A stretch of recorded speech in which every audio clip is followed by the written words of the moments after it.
Miss ক্যারেস হয়ে যায় আর dahlia কাতরাতে থাকে যন্ত্রণায় আর বলে, প্লিজ অরণ্যবাবু, আমাকে ডাক্তারের কাছে নিয়ে যান, না হয় আমার বাচ্চাটা মরে যাবে। এতটা নির্দয় হবেন না। এই বাচ্চাটা আমার কাছে অনেক কিছু। জীবনে প্রথম মা হয়েছি, অনেক কষ্ট পেয়েছি। বাচ্চা হারানোর কষ্টটা আমাকে দিবেন না। আমাকে ডাক্তারের কাছে নিয়ে যান। হারামজাদি, আমি নিয়ে যাব তোকে ডাক্তারের কাছে।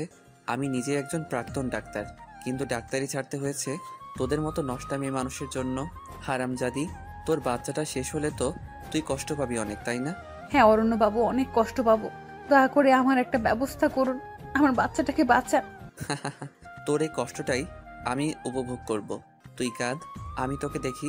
1 ঘন্টা পর তোর বাচ্চা পুরোপুরি নষ্ট হলে তোর চিকিৎসা করব, এর আগে না। ডালিয়া মেঝেতে কাতরাতে লাগলো। ভাবলো আর কত দুঃখ তার কপালে লেখা আছে, আর কত কষ্ট পাবে সে। শেষ পর্যন্ত নিজের বাচ্চা হারানোর যন্ত্রণাও পেতে হলো। পেটের ব্যথায় ডালিয়া চিৎকার করতে লাগলো, কিন্তু সে কান্না শুনে অরণ্য শুধু হাসতে লাগলো। 1 ঘন্টা পর ডালিয়া নিস্তেজ হয়ে পড়ল। রক্তের সারা শরীর আর মেঝে মেখে গেল। ডালিয়া সেন্সলেস হয়ে গেল। ডালিয়ার সেন্স ফেরার পরে ডালিয়া খেয়াল করলো ডালিয়ার হাতে স্যালাইন দেওয়া। জেগে ওঠার সাথে সাথে অরণ্য বলে উঠল, ডালিয়া করে লাভ নেই, তোর বাচ্চা আর নেই। তোর বাচ্চাটা শেষ, তোর বাচ্চাটা মারা গেছে। তোকে কষ্ট দিতে পেরে কি যে আনন্দ হচ্ছে, কি বলবো। ইস, ডেইজির বুঝি খুব কষ্ট হচ্ছে।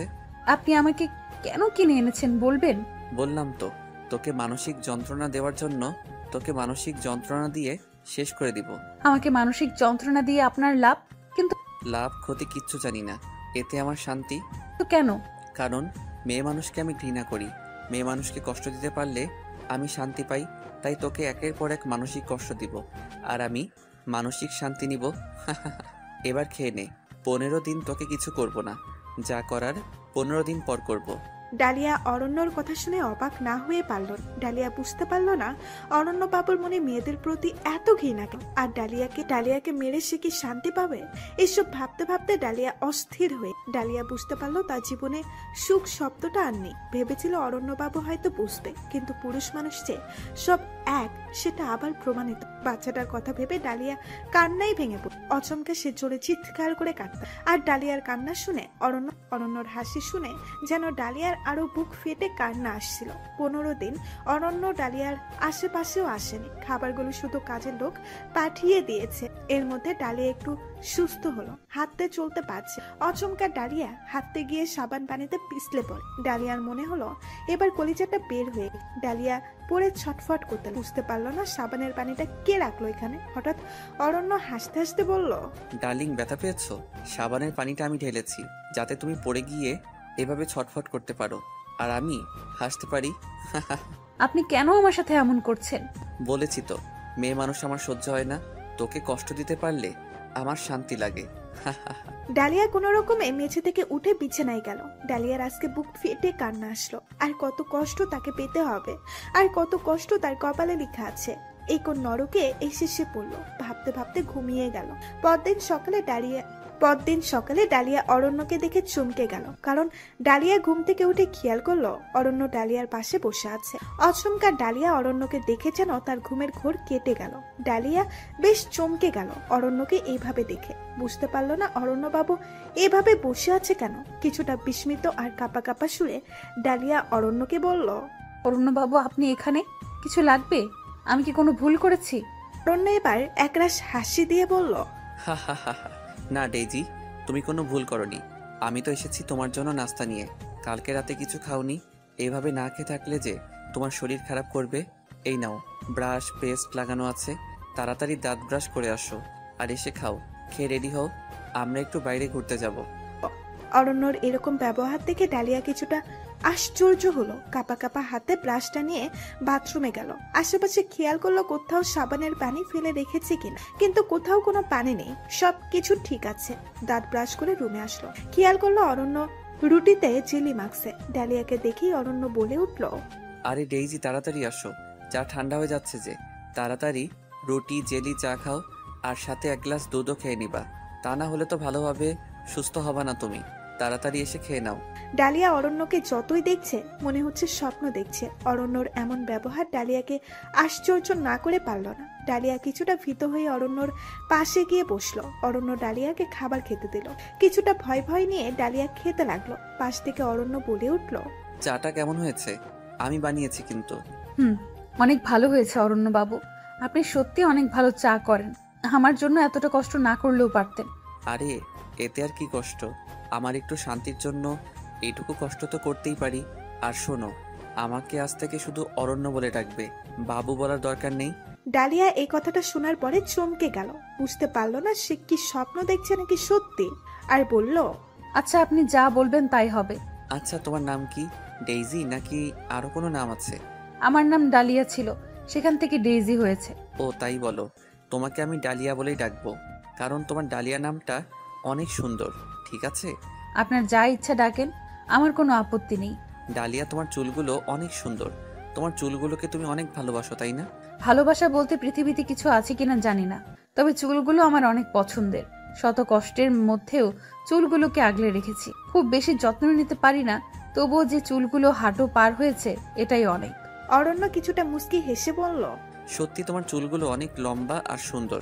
তুমি রেডি হয়ে নাও, তোমাকে নিয়ে পার্লারে যাব। তোমার চুলে শ্যাম্পু করাবো, দেখবা চুলগুলো আরো সুন্দর হয়ে যাবে। আমি রেডি হচ্ছি, তুমি রেডি হয়ে বের হও। ডালিয়া অরণ্যর কথা যতই শুনছে ততই বিস্মিত হচ্ছে। সত্যিই কি এমন কিছু হচ্ছে নাকি সব স্বপ্ন? নিজের শরীরে নিজে একটা চিমটি কেটে আহ করে উঠল। সত্যিই তো এটা বাস্তব। ডালিয়া ভাবনার সাগর থেকে বের হয়ে তাড়াতাড়ি রেডি হলো। অরণ্য ডালিয়াকে দেখে বলল, আরে তুমি চুল বাঁধলে কেন? চুলগুলা খোলা রাখো, সুন্দর লাগবে। অরণ্যর কথা শুনে ডালিয়া চুলগুলো খুলল, আর খোলা চুলে অরণ্য ডালিয়াকে দেখে বলল, বাহ, বেশ সুন্দর লাগছে। এই বলে একটা টিপ কপালে পরিয়ে দিয়ে বলল, এখন আরো বেশি সুন্দর লাগছে।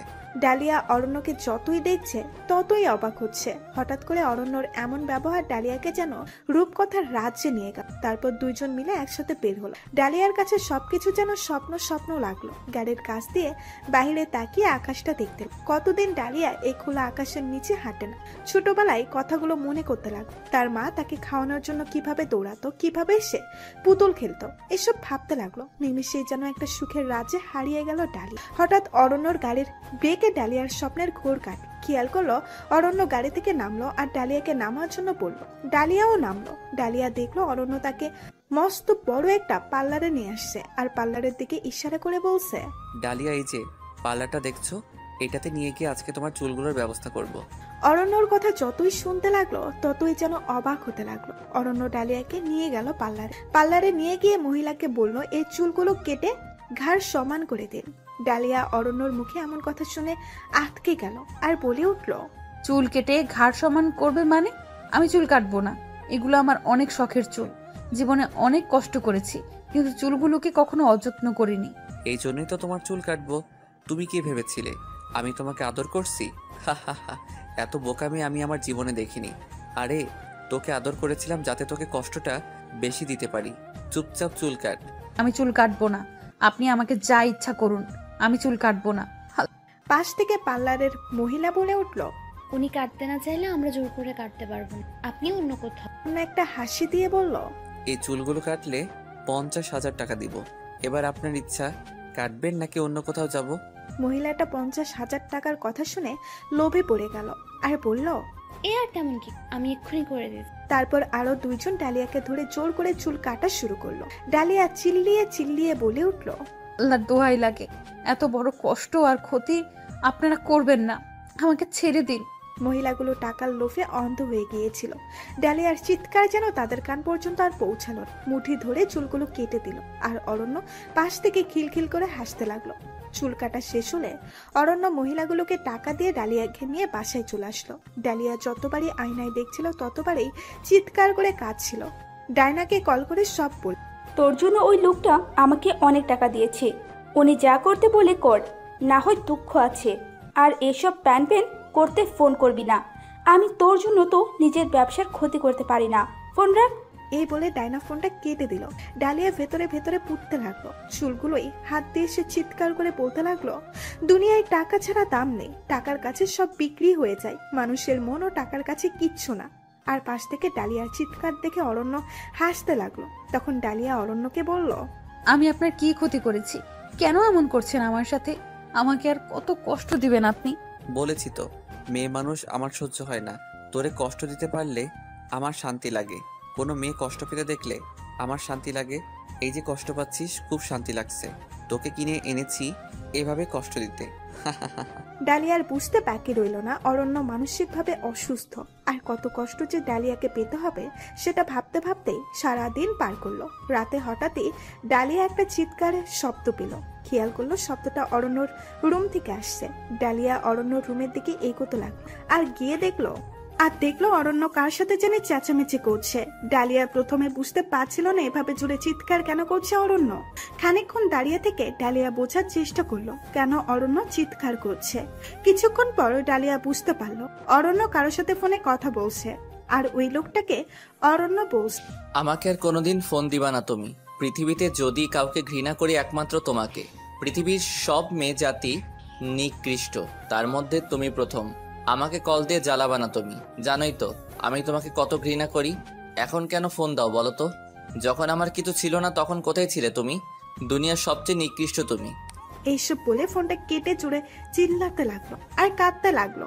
ডালিয়া পড়ালেখা কম করলেও খুব বিচক্ষণ ছিল। ডালিয়ার বুঝতে বাকি রইল না অরণ্যর ভেতরে একটা চাপা কষ্ট আছে, আর যে ফোন দিয়েছে সে একটা মেয়ে, হয়তো তার কাছ থেকেই কষ্টটা পেয়েছে, আর এই জন্যই অরণ্য মানসিক রোগীর মতো ব্যবহার করে। ডালিয়ার কেন জানি না অরণ্যর প্রতি মায়া হলো। অরণ্যর ঘরে যাবে কিনা চিন্তা করতে লাগলো, কিন্তু গেলে যদি অরণ্য রেগে যায়, তাই অরণ্য বুঝে ওঠার আগেই ডালিয়া চলে আসে নিজের ঘরে। ডালিয়া নিজের ঘরে এসে খাটে হেলান দিয়ে কিছুটা ক্লান্তি নিয়ে চোখ বুঝলো। হঠাৎ দরজা খোলার শব্দে ডালিয়া চোখ খুললো। ডালিয়া খেয়াল করলো অরণ্য তার সামনে দাঁড়িয়ে আছে, হাতে কি যেন একটা নিয়ে।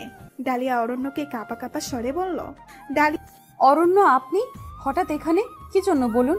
ডালিয়ার কথা শেষ করতে না করতেই অরণ্য পেছনে লুকিয়ে রাখা হাতটা বের করে ডালিয়াকে বেল্ট দিয়ে পেটাতে লাগলো, আর ডালিয়া চিৎকার করে করে বলতে লাগলো, আমাকে আর মারবেন না, আল্লাহ দোহাই লাগে, আমার খুব কষ্ট হচ্ছে, আর মারবেন না দয়া করে, আমাকে এত কষ্ট দিবেন না, আমাকে মাফ করে দেন।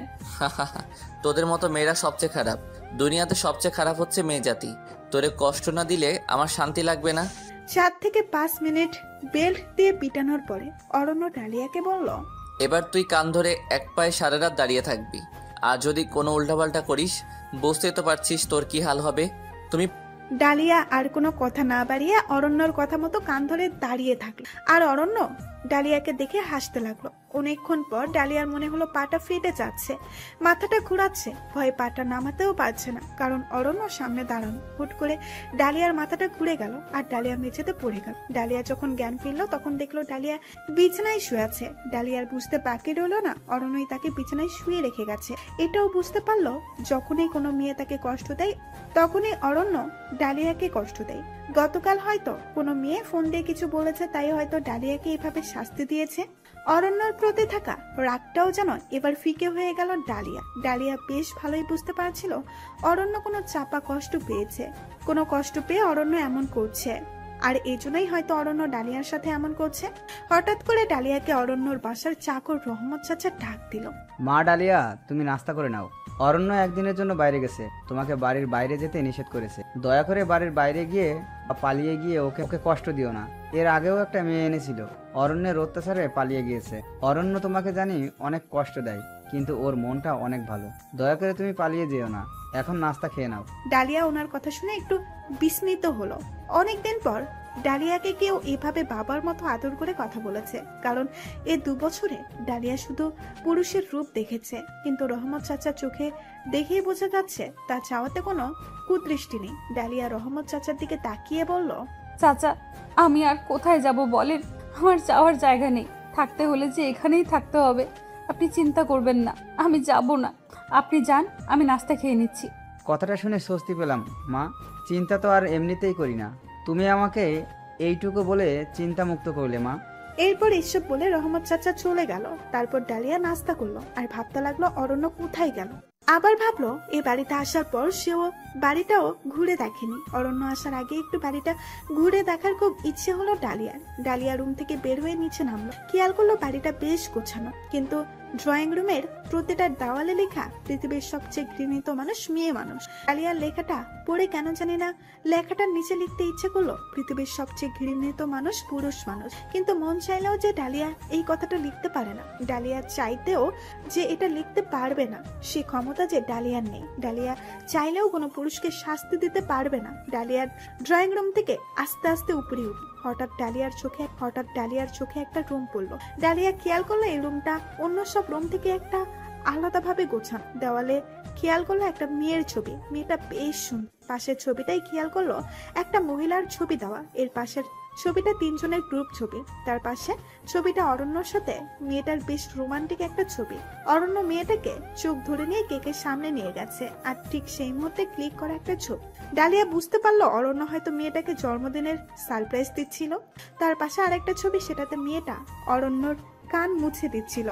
তার পাশে আরেকটা ছবি, সেটাতে মেয়েটার অরণ্যের কান মুলে দিচ্ছিল। পাশের ছবিটার পাশে একটা ফুলদানিতে তাজা গোলাপ আর রজনী গন্ধা রাখা ছিল। একের পর এক ছবি দেখতেই ডালিয়ার যেন স্বপ্নের জগৎ কল্পনা করে ফেলতেছিল। ছবিগুলো দেখে চোখের সামনে যেন রোমান্টিক মুহূর্তগুলো ভেসে উঠল। কেন জানে না ডালিয়ার অরণ্যকে এবার অন্যরকম একটা মানুষ মনে হচ্ছে পৃথিবীতে থাকা অরণ্য যেন একটা অন্য অরণ্য। ডালিয়া বুঝতে পারছিল না এই মেয়ে আর মহিলাটাকে। ডালিয়া ওই রুম থেকে বের হয়ে পাশে অরণ্যর রুমটা খেয়াল করলো, আর দেখলো অরণ্যর রুমে দরজা খোলা। ডালিয়ার কৌতূহল নিয়ে অরণ্যর রুমে সেখানে গিয়ে ডালিয়া কিছুটা বিস্মিত হলো, কারণ ডালিয়া খেয়াল করলো সেই মেয়েটার একটা বড় ছবি এখানে টাঙানো, আর লাল কালি দিয়ে ক্রস করে দাগ টানা অনেকগুলো। ডালিয়া আরো বিস্মিত হয় যে ডালিয়ার অনেকগুলো ছবি এখানে টাঙানো। কখন যে ঘুমের মধ্যে অরণ্য ডালিয়ার ছবি তুলে এখানে টাঙিয়েছে ডালিয়ার টেরই পায়নি। আরো খেয়াল করলো এখান থেকে ডালিয়ার 4টা ছবি লাল কালিতে ক্রস টান, আর 6টা ছবিতে এখনো কোনো দাগ টানা হয়নি। আরো অবাক হলো ডালিয়া, খেয়াল করলো তার লম্বা চুলগুলো এখানে দেওয়ালে টাঙা। ডালিয়া কিছুটা বিস্মিত হলো। হঠাৎ রহমত চাচার ডাকে ডালিয়ার ঘোর কাটলো। ডালিয়া, তুমি এই রুমে কি করছো? অরণ্য জানলে তোমাকে শেষ করে দিবে। না চাচা, হাঁটতে হাঁটতে চলে এসেছি। আচ্ছা চাচা, অরণ্য এমন কেন করে? তার রুমে এসব কি? দেখো মা, অরণ্য যদি জানতে পারে আমি তোমাকে কিছু বলিনি তাহলে খুব কষ্ট পাবে। শুধু এটা জেনে রাখো, ও খুব কষ্ট পেয়েছে। পারলে ভালোবাসা দিয়ে পাগলটাকে মানুষ বানা। আর এখন তোর রুমে যা, আর ভুলেও এই রুমে আসবি না। ডালিয়া রহমত চাচার কথা শুনে তাড়াতাড়ি নিজের রুমে চলে গেল, কিন্তু ডালিয়া বুঝতে পারছিল না ওই মেয়ে দুইটাকে। কেনই বা অরণ্য ওই মেয়ের ছবিতে লাল দাগ টেনেছে, আর ওই মহিলাটাই বা কে? আর তার নিজের 4টা ছবিতে কেন দাগ টানা তাও বেশ বিচক্ষণ থাকার দরুন খানিকক্ষণ ভাবার পরে ডালিয়া বুঝতে পারলো অরণ্য তাকে 4 বার আঘাত করেছে, আর এই জন্য হয়তো তার 4টা ছবিতে দাগ কাটা। ডালিয়া বেশ বুঝতে পারলো কোনো একটা ঘটকে কেন্দ্র করেই হয়তো অরণ্য মেয়েদের প্রতি ঘৃণা জন্মে গেছে। কিন্তু কি ঘটনা? ডালিয়া চিন্তায় অস্থির হয়ে কুল কিনারা অ্যাটেনশন সমস্ত ঘটনা জানবে কিভাবে তাও বুঝতে পারলো না। পরদিন ঘুম থেকে উঠে দেখলো অরণ্য চলে এসেছে আর বসে টিভি দেখছে। ডালিয়া অরণ্যর সামনে গিয়ে দাঁড়ালো। অরণ্য কিছুটা অবাক হলো ডালিয়াকে আর দেখে বলল, তুমি পালিয়ে যাওনি? আমি তো ভেবেছি তুমি পালিয়ে গেছো। আমি তো তোমাকে পালানোর সুযোগ করে দিছিলাম, তাহলে পালালে না কেন? এখানে থাকলে যে তোমাকে অনেক কষ্ট পেতে হবে ডালিয়া। এর আগের মেয়েটাও পালিয়ে গিয়েছিল। ডালিয়া অরণ্যর কথাগুলো শুনে কিছুটা অবাক হলো। এরকম শান্ত গলায় কথা বলছে অরণ্য, আবার কোনো মতলব আছে কিনা সেটাও ভাবতে। কিন্তু অরণ্য চোখের দিকে তাকিয়ে ডালিয়ার কেমন জানি মনে হচ্ছিল অরণ্য এবার কোনো মতলবে তাই শান্ত স্বরে ডালিয়া উত্তর দিল, আমি কোথায় যাব বলুন? অনেক কষ্ট পেলেও যে আমাকে এখানেই থাকতে হবে। আপনি মেরে ফেললেও আমাকে এখানেই থাকতে হবে। আমার যে পালানোর জায়গা নাই অরণ্য বাবু। এই জীবন থেকে কতবার পালানোর চেষ্টা করেছি, কিন্তু বারবার ব্যর্থ হয়েছি। এই জীবন থেকে পালানোর কোনো জায়গা নেই। এবার ডালিয়ার কথা শুনে অরণ্যর একটু মায়া হল। কিছুটা কৌতূহল নিয়ে ডালিয়াকে জিজ্ঞাসা করলো, আচ্ছা, তুমি এই পেশায় এসেছো কেন? ইচ্ছে করে কি কেউ এই পেশায় আসে বাবু? সে এক বড় কাহিনী। বলো শুনি। আপনি সত্যি কি শুনবেন? হ্যাঁ বলো। তারপর ডালিয়া প্রথম থেকে ঘটে যাওয়া তার জীবনের কাহিনী বলল। অরণ্য তার কাহিনী শুনে কিছুটা থমকে গেল। ডালিয়ার সমস্ত কাহিনী বলে অরণ্যকে বলতে লাগলো, আমারও লিখতে মন চায় পৃথিবীর সবচেয়ে ঘৃণিত মানুষ পুরুষ মানুষ। অরণ্য এবার ডালিয়ার চোখ দুটো মুছতে লাগলো। অরণ্যর এমন আচরণ ডালিয়াকে কিছুটা অবাক করলো। ডালিয়ার মনে হলো অরণ্যর মেয়েদের প্রতি এত ঘৃণা কেন, সেটা এখন জিজ্ঞেস করলে হয়তো জানতে পারবে। ডালিয়া অরণ্যকে বলল, আপনি মেয়েদের এত ঘৃণা করেন কেন বলবেন? তুমি কি সত্যি জানতে চাও? হ্যাঁ, জানতে চাই, বলুন। তাহলে শোনো, মা বাবা নিয়ে আমাদের ছোট্ট সংসার ছিল। তখন এত বড়লোক ছিলাম না। বাবার এত টাকাও ছিল না। বাবা ছোটখাটো একটা সরকারি চাকরি করত, ভালোভাবে দিন কাটতেছিল আমাদের। আমি তখন ক্লাস 2তে পড়ি, কিন্তু মা বাবার প্রতি মোটেও সন্তুষ্ট ছিল না। বাবাকে সবসময় মা বলতো, তোমার সংসারে থেকে আমি অনেক কিছুই পাইনি। তোমার কষ্টে থেকে অন্যরা ঠিকই অনেক টাকার মালিক হয়েছে, আর তুমি কিছুই করতে পারলে না। সাদাবের মাকে সাদাবের বাবা হীরার আংটি নেকলেস কিনে দিয়েছে, আর তুমি আমাকে হীরা তো দূরের থাক, স্বর্ণও কিনে দিতে পারোনি। ওদের মতো অসৎ উপায়ে টাকা ইনকাম করি না, আর এই সব টাকা শান্তি নেই অরণ্যের মা। শুধু শুধু তুমি লোভ করো না, আমরা শান্তিতে আছি, এটাই অনেক। হ্যাঁ, এখন তো বলবাই আমি লোভ করি। তুমি যদি আমাকে এসব না এনে দিতে পারো, আমি তোমাকে তালাক দেব, বলে দিলাম। দুনিয়ায় এত ভালোভাবে চললে হয় না। বাবা দিনের পর দিন মায়ের এমন উস্কানিমূলক কথা শুনতো। এসব শুনতে শুনতে বাবা অতিষ্ঠ হয়ে যেত। এদিকে মাও বাবার প্রতি ক্ষেপে তালাক দিতে চাইলো। মাকে কাছে রাখতে আর আমার জন্য বাবা ঘুষ খাওয়া শুরু করে। একের পর এক ঘুষ খেত আর অনেক টাকা ইনকাম করত। অল্প দিনেই বাবা অনেক টাকার মালিক হয়ে গেল। বাবার বাড়ি গাড়ি সব হয়ে গেল, কিন্তু এতেও মায়ের শান্তি ছিল না। দিন দিন মায়ের লোভ বাড়তে থাকলো। মায়ের লোভের যোগান দিতে গিয়ে বিভিন্ন অন্যায় কাজ করে টাকা কামাতে লাগলো। আর একদিন ঘুষ খাওয়ার অপরাধে চাকরিচ্যুত হলো। সেদিন বাবা ঘরে এসে চুপ করে বসেছিল। বুঝতে পেরেছিলাম বাবা সেদিন খুব কষ্ট পেয়েছিল। যেই বাবা সবসময় সততার বাণী দিত, আজ সে বাবাই ঘুষের জন্য চাকরিচ্যুত হলো। বাবা এক জায়গায় চুপ করে বসে নীরব হয়েছিল। বাবাকে দেখে আমি বাবার কাছে যাই। বাবা আমাকে জড়িয়ে ধরে সেদিন চুপ করেছিল, আর মা সান্ত্বনার পরিবর্তে বলেছিল, হয়েছে হয়েছে, এসব নিয়ে মন খারাপ করতে হবে না। আমাদের 7-8টা ফ্যাক্টরি আছে, ওইগুলো সামলাও। এরকম ঘুষ থেকে অনেকেই চাকরিচ্যুত হয়। এমন মন খারাপ হয়ে বসে থাকলে চলবে না, ব্যবসা বাড়াও। বাবা শুধু নীরবে কথাগুলো শুনে গিয়েছিল, আর মায়ের সুখের জন্য সব ভুলে আগের মতো মন দিয়ে ব্যবসা করতে লাগলো। আমি তখন ক্লাস 5-এ পড়তাম। মাকে সবসময় কাছে পেতাম না। মা ক্লাব নিয়ে পড়ে থাকতো। টাকার পাহাড়ে মা যেন আর মা ছিল না। প্রয়োজনেও মা আমার খবর নিত না। আমার সব দায়িত্ব পালন করতো রহমত চাচা। মাকে প্রায়ই খেয়াল করতাম একটা লোকের সাথে ঘোরাফেরা করত। মাঝে মাঝে বাসায় নিয়ে ঘরে ঢুকে দরজা লাগিয়ে দিত। বুঝতে পারিনি মা কি করছে, তবে বুঝতে পারতাম মা যা করছে খারাপ করছে। মায়ের এরকম কর্মকাণ্ড চলতেই থাকলো। আমি তখন ক্লাস 6-এ উঠি। একদিন ক্লাস শেষ করে এসে দেখি মা আর বাবার মাঝে তুমুল ঝগড়া। মা বাবাকে রেখে সেদিন সে পরপুরুষের হাত ধরে চলে গিয়েছিল। আর বাবা মাকে আটকানোর জন্য অনেক চেষ্টা করেছে, কিন্তু মা কথা শোনেনি। বাবাকে ছাড়ার একটা কারণই ছিল, ওই লোকটার টাকা পয়সা বাবার থেকে বেশি ছিল। সেদিন মা আমার দিকেও তাকায়নি, আমাকে ফেলে চলে গিয়েছিল। মা চলে যাওয়ার পর বাবা অনেকটা চুপ হয়ে গিয়েছিল। বাবাকে সবসময় দেখতাম অস্থির থাকতো। একটা বছর বাবা পাগলের মতো করেছে।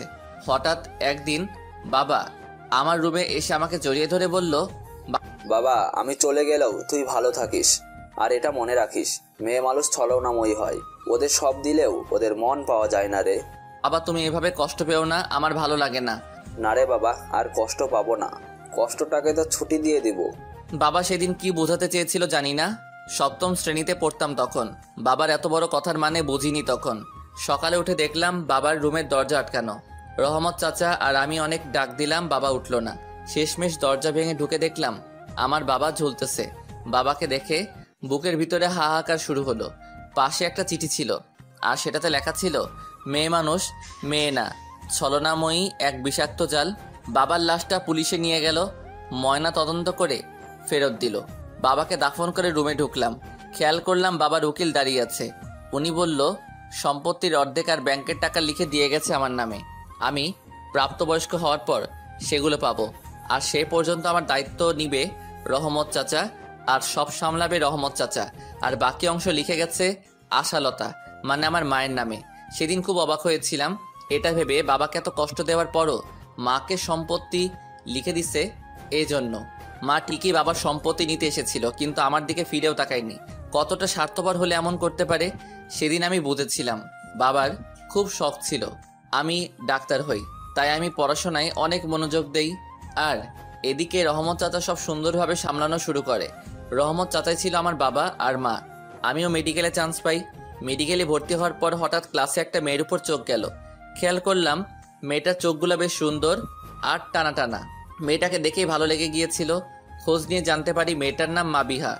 মাবিহাকে দেখে আমি হারিয়ে যেতাম স্বপ্নের রাজ্যে। মাবিহাকে লুকিয়ে ফলো করতাম। খুব ইন্ট্রোভার্ট হওয়ার কারণে মাবিহাকে তেমন কিছু বলতে পারতাম না, খালি তাকিয়ে থাকতাম। একদিন কলেজ ফাংশনে খেয়াল করলাম মাবিহা নীল শাড়ি পরেছে, কপালে নীল টিপ আর ঠোঁটে গাঢ় লাল টুকটুকে লিপস্টিক। মাবিহাকে দেখে হা করে তাকিয়েছিলাম। খেয়াল করলাম মাবিহা আমার দিকে আসছে। মাবিহা যতই আমার কাছে আসছিল ততই হার্টবিটটা যেন বেড়ে যাচ্ছিল। হঠাৎ মাবিহা আমার কাছে এসে বলল, মনে হচ্ছে ইদানিং তোমার সাথে আমার দেখাটা অনেক বেশি হয়ে যাচ্ছে। আচ্ছা, ফলোটা কি তুমি আমাকে বেশি করছো নাকি আমি তোমাকে? আমি ভিতরে ভিতরে একরাশ হাসি দিয়ে শান্ত গলায় বললাম, মনে হয় আমি করেছি। আমি কোনো ভুল করে থাকলে সরি। আরে বোকা, ভুল কেন করবা? আমার তো বেশ ভালোই লাগে। আচ্ছা, তোমার নাম জানো কি? অরণ্য। বাহ, খুব সুন্দর নাম তো। আমার নাম কি জানো নাকি খোঁজ নিয়ে জেনে ফেলেছো? না, মানে জানি। তোমার নাম মাবিহা। আরে এত লজ্জা পাচ্ছ কেন? লজ্জা পেলে তোমাকে খুব কিউট লাগে। আচ্ছা, তোমার নাম্বারটা কি বলো তো? মাবিহা আমার নাম্বার চাচ্ছে। মনে হচ্ছে কোনো স্বপ্ন দেখছিলাম। আমার হার্টবিটটা যেন আরো বেড়েই চলল। মনে যে কত কিছু ঘুরতে লাগলো। আনন্দের চোটে নাম্বারটাও মুখ দিয়ে বের হচ্ছিল না। তবু নিজেকে সামলিয়ে মাবিহাকে নাম্বার দিলাম, কিন্তু মাবিহার নাম্বার নেওয়ার সাহস হলো না। কলেজ ফাংশন থেকে এসে শুধু মাবিহার কথাই ভাবতে লাগলাম। হঠাৎ একটা অপরিচিত নাম্বার থেকে কল আসলো। অনেকটা আগ্রহ নিয়ে কলটা ধরলাম। ভাবলাম হয়তো মাবিহা কল দিয়েছে। না, কলটা কাস্টমার সার্ভিস থেকে ছিল। এরপর আবার কল আসলো একটা নাম্বার থেকে। আমি ধরলাম।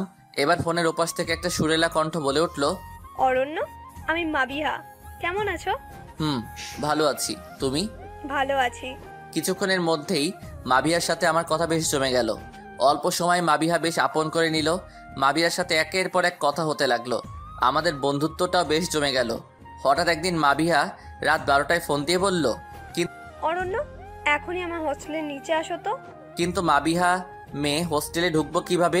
আরে হস্টেলের সামনে আসো, আমি বের হচ্ছি। কেন, তোমার কি কিছু হয়েছে? তোমার কি কোনো সমস্যা হয়েছে নাকি? আরে তুমি একটু বেশি ভাবছো, আসো তো আগে। বুঝতে পারলাম না মাবিহা কেন ডাকছে। কোনো রকমে রেডি হয়ে মাবিহার হোস্টেলের সামনে গেলাম। গিয়ে মাবিহাকে কল দিলাম। নাম্বারটা বন্ধ দেখাচ্ছে। আমি চিন্তায় অস্থির হয়ে ঘামতে লাগলাম। হঠাৎ পিছন থেকে কেউ একজন আমার চোখ চেপে ধরলো। আমি বুঝতে পারলাম না কে আমার চোখটা চেপে ধরলো। চোখ ধরে বলল, বলো তো আমি কে? কণ্ঠটা শুনে বুঝতে পেরেছিলাম এটা মাবিহা ছাড়া আর কেউ না। আমি বললাম, কে আর হবে, তোরা নামে কোনো একটা মেয়ে। মাবিহা এবার চোখটা খুলে বেশ রেগে গেল আর বলল, আর তোরাটা কে শুনি? আমাকে রেখে এখন তোরাকে মিস করা হচ্ছে? আরে ধুর, কি যে বলো না। তোমাকে রাগানোর জন্য বললাম। তা বলো, কেন ডেকেছো? মাবিহা এবার আমার হাতে এক গুচ্ছ রজনীগন্ধা ধরিয়ে দিয়ে বলল, মনের কথার কত চেপে রাখবা? প্রপোজটা কি তুমি করবা নাকি আমি? আমি এবার বেশ লজ্জায় পাচ্ছিলাম। মাবিহার হাত থেকে রজনীগন্ধটা নিয়ে মাবিহাকে বলে উঠলাম, মাবিহা আই লাভ ইউ। তখনই খেয়াল করলাম আশেপাশে সবাই এসে হাজির আর ট্রিটের জন্য বায়না ধরলো। আমিও সবাইকে পরদিন ট্রিট দিলাম। আস্তে আস্তে আমাদের প্রেমটা বেশ জমে গেল। মাবিহাকে সবসময় খুশি করার চেষ্টা করতাম। মাবিহা রাগ করলে ওর রাগ ভাঙানোর জন্য কত কি নাই করতাম। ভালোই জমে গেল আমাদের প্রেমটা। এর মধ্যে মেডিকেল পড়া শেষ করলাম, ডাক্তার হলাম। অল্প দিনের মধ্যে আমি বেশ পরিচিতি পেয়ে গেলাম। অল্প দিনে এত ভালো পরিচিতি দেখে অনেকে আমাকে হিংসাও শুরু করতে লাগলো। এবার মাবিহাকে বিয়ে করার পালা। মাবিহাকে বললাম। মাবিহা লাজুক স্বরে উত্তর দিল, চাচাকে পাঠাও, আমি রাজি। চাচা মাবিহার বাসায় বিয়ের প্রস্তাব নিয়ে গেল আর মাবিহার মা বাবাও মেনে নিল। খুব ধুমধামে আমাদের বিয়েটা হলো। 1 মাস পরে মাবিহার জন্মদিন ছিল। আমি মাবিহাকে কি উপহার দিলে খুশি হবে বুঝতে পারছিলাম না। অবশেষে মাবিহার জন্য ছোট ছোট জিনিস দিয়ে একটা ঘর সাজালাম। মাবিহাকে রাত 12টায় চোখ বন্ধ করে ওই রুমে নিয়ে গেলাম। মাবিহার চোখ খুলে এসব দেখে বেশ খুশি হলো। আমাকে জড়িয়ে ধরে সেদিন বলল, আমি অনেক খুশি, কিন্তু আমি চাই তুমি আমাকে তোমার থেকে 2টা বাড়ি লিখে দাও, যাতে আমি গর্ব করে বলতে পারি আমার স্বামী আমাকে বার্থডেতে বাড়ি গিফট করেছে। মাবিহার কথাটা শুনে কোনোরূপও সন্দেহ ছাড়াই আমি ওকে বাড়ি লিখে দেই। এর ঠিক 1 মাস পরে মাবিহা আমাকে বলল, অরণ্য, এই নাও ডিভোর্স পেপার, সাইন করে দাও আর আমার কাবিনের সব টাকা আমাকে দিয়ে দাও। মাবিহার কথা শুনে আমার যেন মাথায় আকাশ ভেঙে পড়ল। মাবিহা হঠাৎ কি বলছে এসব? হয়তো মজা করছে। মাবিহা, মজা করো না তো, এসব মজা আমার পছন্দ না, তুমি জানোই তো। তাহলে মজা করছো কেন? অরণ্য, আমি সিরিয়াস, আমাকে ডিভোর্স দাও। মাবিহা এসব বলার মানে কি? কি জন্য তুমি আমাকে ডিভোর্স দিবা? কি কমতি রেখেছি তোমার? তুমি যা চেয়েছো দিয়েছি, তাহলে কেন? তোমাকে কি দেইনি বলো? আমি জানি তুমি আমাকে পাগলের মতো ভালোবাসো। আমি জানি আমার জন্য তুমি অনেক করেছো, কিন্তু এছাড়া আমার কোনো উপায় নেই। আমাকে ভালোবাসলে আমাকে ডিভোর্স দাও। কিন্তু কেন? তারপর মাবিহা যা বলেছিল আমি আমার কানকেও বিশ্বাস করতে পারছিলাম না, কারণ মেয়ে মানুষ এতটা স্বার্থপর হতে পারে জানা ছিল না। মাবিহা বলেছিল, আমি তোমাকে কখনো ভালোই বাসিনি। আমি তো ভালোবাসি আকাশকে। আমি আকাশকেই বিয়ে করব। তোমার সাথে যা ছিল সেটা একটা সাজানো নাটক। সাজানো নাটক মানে? হ্যাঁ, সাজানো নাটক। আমি কলেজে পড়ার সময় আকাশকে ভালোবাসতাম, আকাশও আমাকে ভালোবাসতো, কিন্তু আমাদের ভালোবাসার মধ্যে একটাই সমস্যা ছিল, তা হলো টাকা। আমি মধ্যবিত্ত পরিবারের ছিলাম, আর আকাশের পরিবার ছিল নিম্নবিত্ত। তার উপর আকাশ পড়াশোনায় তেমন একটা ভালো স্টুডেন্ট ছিল না। অপরদিকে আমি মেডিকেলে পড়তাম। আকাশকে আমার পরিবার কোনোভাবেই মেনে নেবে না তা বুঝতে পারছিলাম না, আর আমিও আকাশকে ছাড়া বাঁচবো না। আমাদের রিলেশনে একমাত্র বাধা ছিল টাকা। দুজনেই খুব চিন্তায় পড়ে গেলাম। এটা নিয়ে দুজনের মধ্যে ঝামেলা হতো। কি করব বুঝতে পারছিলাম না। এত টাকা কিভাবে পাবো তাও বুঝতে পারছিলাম না। এটা বুঝতে পারছিলাম আমাদের ভালো থাকার জন্য টাকার খুব দরকার। হঠাৎ একদিন খেয়াল করলাম তুমি আমাকে ফলো করছো, আমার দিকে তাকিয়ে থাকো। বুঝতে পেরেছিলাম তুমি আমাকে ভালোবেসে ফেলেছো। তোমার খোঁজ নিলাম, জানলাম তুমি এক বাবার ছেলে। বাবা মানেই অনেক টাকা পয়সার মালিক। আমি আকাশকে বললাম, আকাশ জানো, আমাদের মেডিকেলে একটা ছেলে আমাকে মনে হয় পছন্দ করে, সারাদিন ফলো করে, আমার দিকে তাকিয়ে থাকে। ছেলেটার নাম অরণ্য। খোঁজ নিয়ে জানলাম বাবার নাকি অনেক টাকা। ছেলেটা খুব বোকাশোকা জানো। আকাশ আমার কথা শোনার পর একরাশ হাসি দিয়ে বলল, তাহলে তো আমাদের কপাল খুলে গেছে। কপাল খুলে গেছে মানে? আমি যা বলে তুমি তাই করলেই হবে। আমার কথাটা শুধু মন দিয়ে শোনো, যদি আমাকে না হারাতে চাও। হ্যাঁ বলো, কি করতে হবে? তোমার জন্য আমি সবটা করতে পারবো, তবু তোমাকে হারাতে চাই না। তাহলে শোনো, তুমি ছেলেটার সাথে জাস্ট প্রেমের নাটক করো, যত পারো তাকে ইমোশন করো, আর তার দুর্বলতার সুযোগ নিয়ে যত পারো টাকা নাও। যেহেতু বড়লোক আর বাবা মানেই বকা, আর সবচেয়ে বড় কথা হলো তোমার প্রতি দুর্বল, সেহেতু টাকা আদায় করতে সমস্যা হবে না, আর আমাদেরও প্রবলেম সলভ। তুমি যা বলবা তাই হবে, তবু তোমাকে হারাতে পারবো না। আমি যে তোমায় বড্ড ভালোবাসি। তারপর আকাশের কথা মতো কলেজে ফাংশনের দিন তোমার সাথে কথা বলে নাটক করা শুরু করি। একের পর এক নাটক করি। আকাশ ছিল নাটকের লেখক আর আমি ছিলাম অভিনেত্রী। তোমার কাছ থেকে একের পর এক বায়না করতাম, আর তুমি আমার সে বায়না পূরণের জন্য মরিয়া হয়ে উঠতে। তোমার থেকে টাকা নিয়ে আকাশের সাথে ডেটে যেতাম, কিন্তু সমস্যা ছিল যে বিয়ের আগে তো তোমার কাছ থেকে বাড়ি ঘর লিখে নেওয়া যাবে না। তাই দুজন ঠিক করলাম বিয়ে ঠিক হলে বাড়ি লিখে নিব, আর বিয়ের দিন তুমি যা গয়না দিবে তা নিয়ে পালিয়ে চলে যাব। তাই তুমি বলার সাথে সাথে বিয়েতে রাজি হয়ে যাই, কিন্তু বাড়ি লিখে নিতে পারিনি। তাই ভাবলাম গয়না নিয়েই পালাবো, কিন্তু বিয়ের আগের দিন আকাশ বলল, আমাদের গয়না দিয়ে কিচ্ছু হবে না, তুমি বিয়েটা করে নাও। মানে? আকাশ, আমি তোমাকে ভালোবাসি, অরণ্যকে কেন বিয়ে করব? পাগল হয়ে গেছো তুমি? আরে বোকা, বিয়ে না, নাটক করবা। নাটক করে বিয়ে করে অরণ্যের কাছ থেকে সুযোগ বুঝে 2টা বাড়ি লিখে নিবা, তাহলে আমাদের জীবন আর টাকার কষ্ট থাকবে না। হাই। আমিও আকাশের কথায় রাজি হয়ে গেলাম, বিয়ে করে ফেললাম তোমাকে। বিয়ের পর সুযোগ খুঁজতে লাগলাম কখন তোমার কাছ থেকে 2টা বাড়ি লিখে নিব, কিন্তু আমি সুযোগ বের করার আগেই তুমি সুযোগ বের করে দিয়েলে আমার জন্মদিনে আমাকে সারপ্রাইজ দিবে বলে। আর আমিও এই সুযোগটা কাজে লাগিয়ে নিলাম, তোমার কাছ থেকে বাড়ি লিখে নিই। কিন্তু বাড়ি বিক্রি করতে আর ডিভোর্স পেপার রেডি করতে আর আকাশকে বিয়ে করতে আরও 1 মাস দেরি হয়। আর আজকে সব কাজ সম্পন্ন হলো, তাই তোমাকে জানালাম। আর শোনো, তুমি ডিভোর্স না দিলেও 3 মাস পর এমনি ডিভোর্স হয়ে যাবে। আর আমি আকাশকে বিয়ে করে নিয়েছি, আমরা বিদেশে চলে যাব। ও কিছুক্ষণ পর আসবে, ওর সাথে চলে যাব আমি। মাবিহা এইসব কি বলছো? এতদিনের ভালোবাসা আর স্মৃতি সব মিথ্যা আর সব নাটক। বিবেকে বাঁধলো না আমার সাথে এত বড় নাটক করতে? আমি কি ক্ষতি করেছিলাম তোমার? তোমাকে যা বলেছি ঠিক বলেছি, তুমি কোনো ক্ষতি করনি, কিন্তু আমাদের ভালোবাসার পূর্ণতার জন্য তোমাকে এটুকু কষ্ট দিতেই হতো। তা না হলে আমরা ভালো থাকতাম না।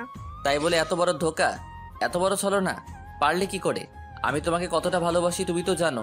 কেন আমাকে এভাবে কষ্ট দিলে? সরি অরণ্য, এছাড়া আর কোনো উপায় ছিল না। মনে কষ্ট নিও না। আর একটা সুসংবাদ দেই, তোমার কাছে এটা সুসংবাদ কিনা জানি না, তবে আমার কাছে সুসংবাদ। বিয়ের 1 মাস পরেই জানতে পারি তোমার আর আমার বাচ্চা আমার পেটে এসে 15 দিন আগে আমি আর আকাশ মিলে ওইটাকে নষ্ট করে। এত বড় অন্যায় তুমি কিভাবে করলে মাবিহা? মা হয়ে নিজের বাচ্চা নষ্ট করতে কেমনে পারলে? কিচ্ছু করার নেই, আকাশের জন্য আমি সব করতে পারি। আকাশ চলে আসবে, আমি ওর সাথে চলে যাব। হঠাৎ টুংটাং কলিং বেলের আওয়াজ শোনা গেল। মাবিহা দরজা খুলল। খেয়াল করলাম একটা ছেলে এসেছে। মাবিহা তাকে জড়িয়ে ধরে আমার কাছে আনলো আর বলল, অরণ্য, এ আকাশ আমার স্বামী। আর আকাশ, তুমি তো অরণ্যকে চেনোই। আকাশ একটা বিদঘুটে হাসি দিয়ে আমার দিকে তাকালো আর বলল, হাই ব্রো, জীবনে চড়াই উতরাই আসেই। আপনার জন্য আমাদের ভালোবাসা আজকে পূর্ণতা পেল। কিন্তু ব্রো, ভালোবাসায় অন্ধ হলেই হয় না। আর ভালোবাসা পেতে হলে বুদ্ধি লাগে, টাকা আর কোয়ালিটি দিয়ে কিচ্ছু হয় না। আমি মাবিহাকে নিয়ে গেলাম, ভালো থাকবেন। এটা বলে তারা চলে গেল। সেদিন আমি কতটা কষ্ট পেয়েছিলাম আমি জানি। শুধু এতটা কষ্টে পেয়েছিলাম যে শোকে পাথর হয়ে গিয়েছিলাম। ধাক্কাটা সামলাতে অনেক সময় লাগলো। তারপর আবার কাজে মনোযোগ দিলাম।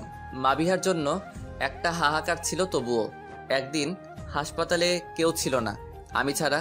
হঠাৎ খেয়াল করলাম একটা মেয়ে আসলো আর বলল, ডক্টর, পেটে খুব ব্যথা, একটু আলটা করে দেখেন না কি হয়েছে। পেটের ব্যথায় নড়তে পারছি না।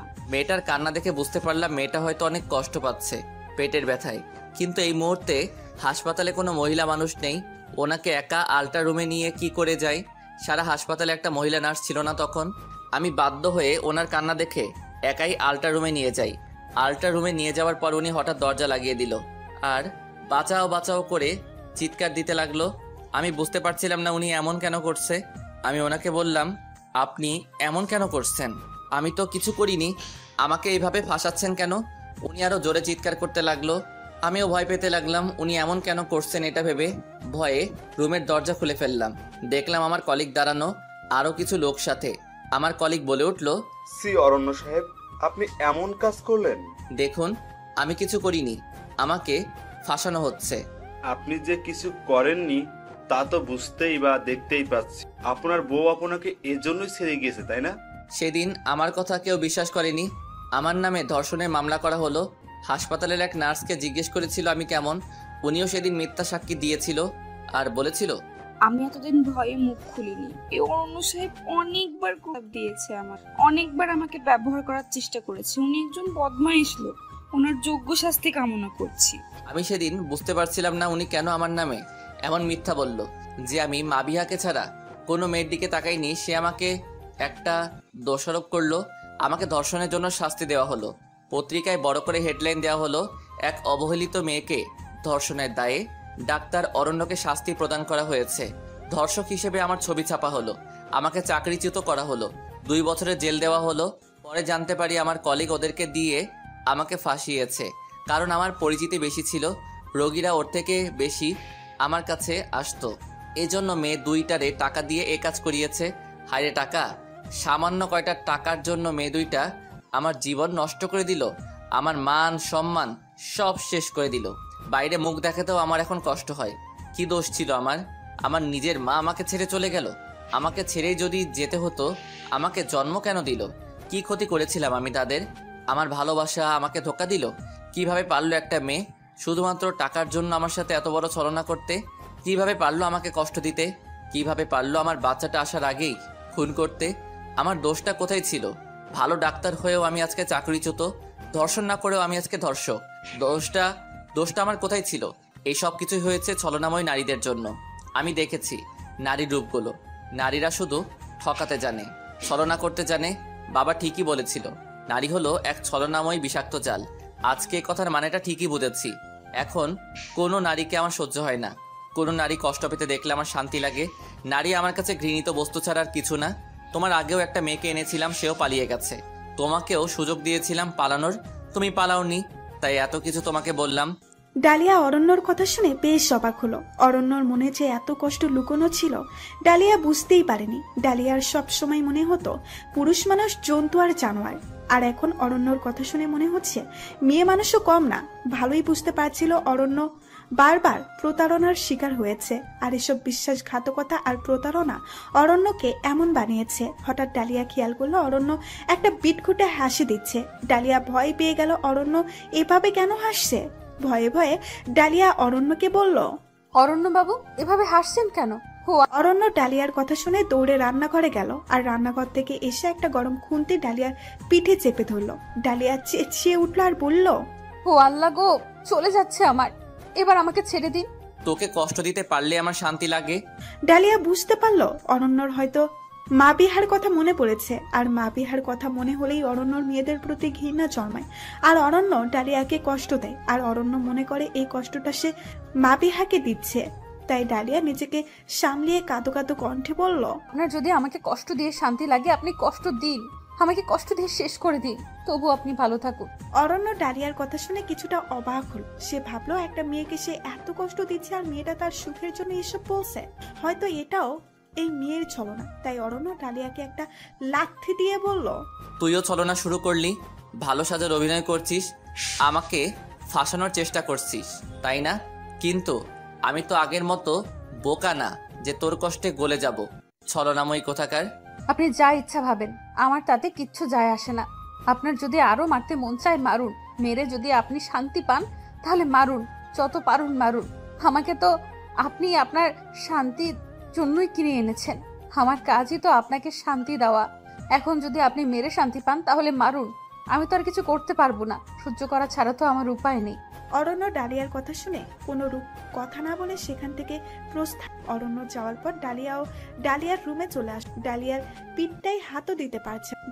ডালিয়ার পিঠটা মনে হচ্ছে জ্বলে যাচ্ছে, কিন্তু তবুও আজকে অরণ্যর প্রতি ডালিয়ার ঘৃণা জন্মাত কেন জানে না। আজকে অরণ্যর প্রতি অদ্ভুত ভালো লাগা আর মায়া কাজ করে। অনেকদিন পর ডালিয়ার কোনো ছেলের প্রতি মায়া জন্মাত। ডালিয়ার কাছে সব ছেলেকেই নরপশু মনে হতো, এখন ডালিয়ার মনে হচ্ছে সব ছেলে এক, সবাই শুধু মেয়েদের মাংস পিণ্ড ভাব। কিছু ছেলে মেয়েদের ভালোবাসা দিয়ে আগলেও রাখে। এসব ভাবতে ভাবতে ডালিয়া একটু চোখ বুঝলো। হঠাৎ অরণ্য শুনে ডালিয়া চোখ খুললো আর খেয়াল করলো অরণ্যর হাতে কি একটা যেন। ডালিয়া মনে মনে ভাবতে লাগলো এবার হয়তো তার কপালে আরো দুঃখ আছে। ডালিয়া কাপা কাপা স্বরে বলল, অরণ্য বাবু আপনি কিছু লাগবে? তুমি একটু ওই দিকে ফিরো। কোন দিকে? পিঠটা আমার দিকে ফিরাও। কেন, আমি কি আবার কোনো ভুল করেছি? এত প্রশ্ন করতেছো কেন? তোমাকে যা বলতেছি তাই করো। ডালিয়া অরণ্যর দিকে পিঠটা ফিরালো। অরণ্য খেয়াল করলো ডালিয়ার পিঠটা ফুলে লাল হয়ে ফুসকা পড়ে গেছে। ডালিয়ার ক্ষতটা দেখে অরণ্য নিজেকে বকতে লাগলো, ভাবতে লাগলো এত বড় অমানুষ সে কিভাবে হলো, এত বড় কাপুরুষ কিভাবে হলো যে একটা মেয়ের গায়ে এত নির্মম ভাবে আঘাত করেছে। অরণ্য এসব ভেবে নিজেকে আজকে খুব পশু লাগছে। অরণ্য হাত থেকে মলমটা বের করে ডালিয়ার পিঠে লাগিয়ে দিল। ডালিয়া আহ করে চিৎকার। ডালিয়া খেয়াল করলো অরণ্য তার পিঠে মলম লাগিয়ে। ডালিয়া যেন ভেতরে ভেতরে স্বস্তির নিঃশ্বাস ফেল। অরণ্য কতটা কঠোর ভেবেছিল অরণ্য তার থেকেও নরম। হয়তো পরিস্থিতি তাকে কঠোর করে দিয়েছে, কিন্তু মানুষটা ভেতরটাই খুব মায়াই ভর। অপরদিকে অরণ্য পিঠে মলম লাগাতে লাগাতে বলল, ডালিয়া জানি না আমার মাথায় কি হয়, আমি তখন নিজেকে সামলাতে পারিনি। নিজেকে খুব পাগল আর অস্থির লাগে, তাই তোমাকে আঘাত করি। তোমাকে তো আমি সুযোগ দিয়েছিলাম চলে যেতে, তুমি চলে গেলে না কেন? এখানে থাকলে যে তোমাকে আরো কষ্ট পেতে হবে। কোথায় যাব বলুন? আমার যে যাওয়ার জায়গা নেই। এখানে আছি তবুও ভালো আছি, কারণ এখানে শুধু শারীরিক আঘাত পাচ্ছি, কিন্তু কেউ তো আর আমার শরীরটাকে খুবলে খুবলে খাচ্ছে না। আমাকে যেতে হলে তো সেই পতিতা পল্লীতে যেতে হবে, আর সেখানে গেলে তো একের পর এক নর পশু আমাকে খুবলে খুবলে খাবে। এটা থেকে আমি এখানে আছি, ঢের ভালো আছি।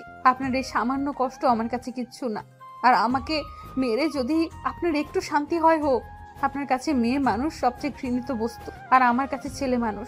দুজন দুজনের জায়গায় কষ্ট পাচ্ছি, একজন পুরুষের হাতের শিকার, আরেকজন নারীর ছলনার হাতের।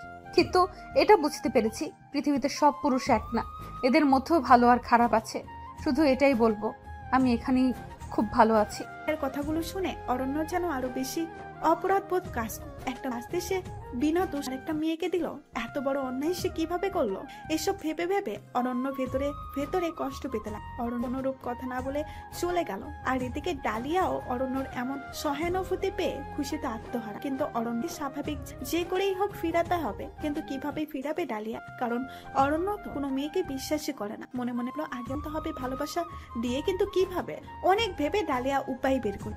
ভাবলো অরণ্যকে স্বাভাবিক জীবনে আনতে হলে আগে অরণ্যর রুম থেকে এসব ছবি উল্টাপাল্টা জিনিস দূর করতে হবে। ডালিয়া যা ভাবলো তাই। মনে মনে ফাঁক খুঁজতেছিল যে অরণ্য কখন বের হবে। খেয়াল করলো অরণ্য বাহিরে গিয়েছে। ডালিয়া অরণ্য রুমে গিয়ে মাবিহার ছবি, ডালিয়ার কাটা চুল, ডালিয়ার ছবি এগুলো খুলে ফেলে দিল। রহমত চাচা ডালিয়ার এসব দেখে বলল, এসব কি করছো মা তুমি? অরণ্য যদি এসে দেখে তোকে যে খুব মারবে মা। চাচা মারলে মারুক, আমি অরণ্যের ভালোর জন্যই এমন করছি। তুমি কি চাও না অরণ্য স্বাভাবিক জীবনে ফিরে আসুক? তা তো চাই মা, ছেলেটা আমার কষ্টে পাথর হয়ে গেছে রে। যদি চাও তাহলে আমি যা বলি তাই করো। এসব কিছু কোথায় ফেলছি অরণ্যকে বলবা না। মাবিহার যত ছবি আছে আর অরণ্যের মায়ের যত ছবি আছে সব ফেলে দাও চাচা। কিন্তু অরণ্য যদি রেগে যায়, আর অরণ্য রেগে গেলে তো তোকে মারবে রে মা, তোকে আঘাত দিবে, কষ্ট দিবে। তুই কি পারবি সহ্য করতে? চাচা তোমাকে এসব নিয়ে ভাবতে হবে না, আমি ম্যানেজ করে নিব। আমাকে যতই আঘাত করুক সহ্য করে নিতে পারবো, তোমাকে চিন্তা করতে হবে না। আচ্ছা মা, তুই যাই বলিস তাই হবে রে মা। আমি মাভিয়া আর আশালতার সব ছবি ফেলে দিয়েছি। তারপর ডালিয়া আর রহমত চাচা মিলে মাবিহা আর আসলতার সব স্মৃতি ফেলে দিল। ডালিয়া দেওয়ালের লেখাগুলো মুছে দিল, বাড়িটা সুন্দর করে সাজালো। সব কাজ শেষে ডালিয়া অরণ্য কখন অরণ্য আসবে, এসে কি করবে এসব ভেবে ডালিয়া বারবার ভয়ে কুকড়ে যেতে লাগলো। আবার ভয় লাগলো যা হবার হবে, অরণ্য করতে ডালিয়ার সমস্যা নেই। ঠিক সন্ধ্যার দিকে ডালিয়া টুংটাং কলিং বেজের আওয়াজ শুনলো। ডালিয়া দৌড়ে গিয়ে দরজা খুলে দেখলো অরণ্য এসেছে।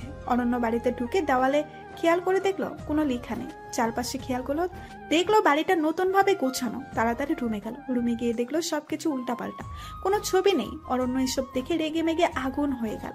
চিল্লিয়ে চিল্লিয়ে বলতে লাগলো, রহমত চাচা কোথায় তুমি? তাড়াতাড়ি আসো। রহমত চাচা অরণ্য চিল্লানো শুনে তাড়াতাড়ি অরণ্যর কাছে গেল আর গিয়ে বলল, বাবা কি হয়েছে? এভাবে চিল্লাচ্ছিস কেন? তুমি কি সত্যিই বুঝতে পারছো না আমি কেন চিল্লাচ্ছি?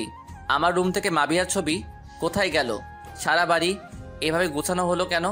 কথা বলছো না কেন? না মানে মানে করছো কেন? উত্তর দাও, কার এত বড় সাহস আমার অনুমতি ছাড়া আমার ঘরে ঢুকে আমার ঘর গুছিয়েছে? পাশ থেকে ডালিয়া বলে উঠল, অরণ্যবাবু আমি করেছি। ডালিয়ার মুখ থেকে অরণ্য এই কথা শুনে আরো রেগে গেল। রেগে গিয়ে ডালিয়ার চুলের মুঠি ধরে বলতে লাগলো, তোরে এত বড় সাহস কে দিচ্ছে? সকালে তোকে একটু দয়া দেখিয়েছি বলে এত বড় সাহস দেখাইছিস, তাই না? তোর সাহস হলো কিভাবে যে তুই আমার অনুমতি ছাড়া আমার ঘর গুছাইছিস? আপনি আমাকে যত পারুন মারুন, আমার কোনো কষ্ট নেই, কিন্তু আপনার জীবনটা পাল্টানোর জন্য এইটুকু করা জরুরি ছিল। আমি চাই না আপনি এভাবে জীবনযাপন করুন, চাই না এভাবে কষ্ট পান। আপনার যদি আমাকে মেরে শান্তি হয় তাহলে তাই করুন। অরণ্য ডালিয়ার কথা শুনে আরো রেগে গেল। চুল টানতে টানতে নিয়ে গেল সিঁড়ির কাছে নিয়ে গিয়ে টেনে হিসড়ে ফেললো। আর ডালিয়া সিঁড়ি থেকে গড়িয়ে গড়িয়ে নিচে পড়ে গেল। ডালিয়ার সাথে সাথে সেন্সলেস হয়ে গেল। রহমত চাচা ডালিয়ার কাছে দৌড়ে গেল আর গিয়ে দেখলো ডালিয়ার কোনো সারা শব্দ নেই। রহমত চাচা অরণ্যকে বলল, বাবা মেয়েটা যাই করেছিল তোমার ভালোর জন্যই করেছিল, আর তুমি এ কি করলে? এটা তো কোনো সারা শব্দ নেই। একজনের রাগ তুমি আরেকজনের উপর ছাড়লে। বাবা দেখে যাও, মেয়েটার অবস্থা ভালো মনে হচ্ছে না, শ্বাস প্রশ্বাস চলছে না। কি হয়েছে মেয়েটার বুঝতে পারছি না, তাড়াতাড়ি হাসপাতালে নিয়ে যেতে হবে। রহমত চাচার কথা শুনে তাৎক্ষণিক অরণ্যর মনে হলো সত্যিই তো সে এমন কেন করলো। ডালিয়াকে এতটা আঘাত করা তার ঠিক হয়নি। দৌড়ে নিচে নামলো। ডালিয়ার হাত ধরে দেখলো তার পালস অনেক নেমে গেছে, শ্বাস প্রশ্বাস চলছে না। অরণ্য ভয় পেয়ে গেল। তাড়াতাড়ি করে ডালিয়াকে হাসপাতালে নিয়ে গেল। ডাক্তার ডালিয়াকে ইমার্জেন্সিতে নিয়ে গেল। অরণ্য আর রহমত চাচা বাহিরে দাঁড়িয়ে রইল। ডাক্তার অনেকক্ষণ চেক আপ করলো আর বাহিরে এসে অরণ্যকে বলল, আপনার রোগীর অবস্থা ভালো না, ট্রিটমেন্ট চলছে, আর আপনাকে একটা ফর্ম ফিল আপ করতে হবে।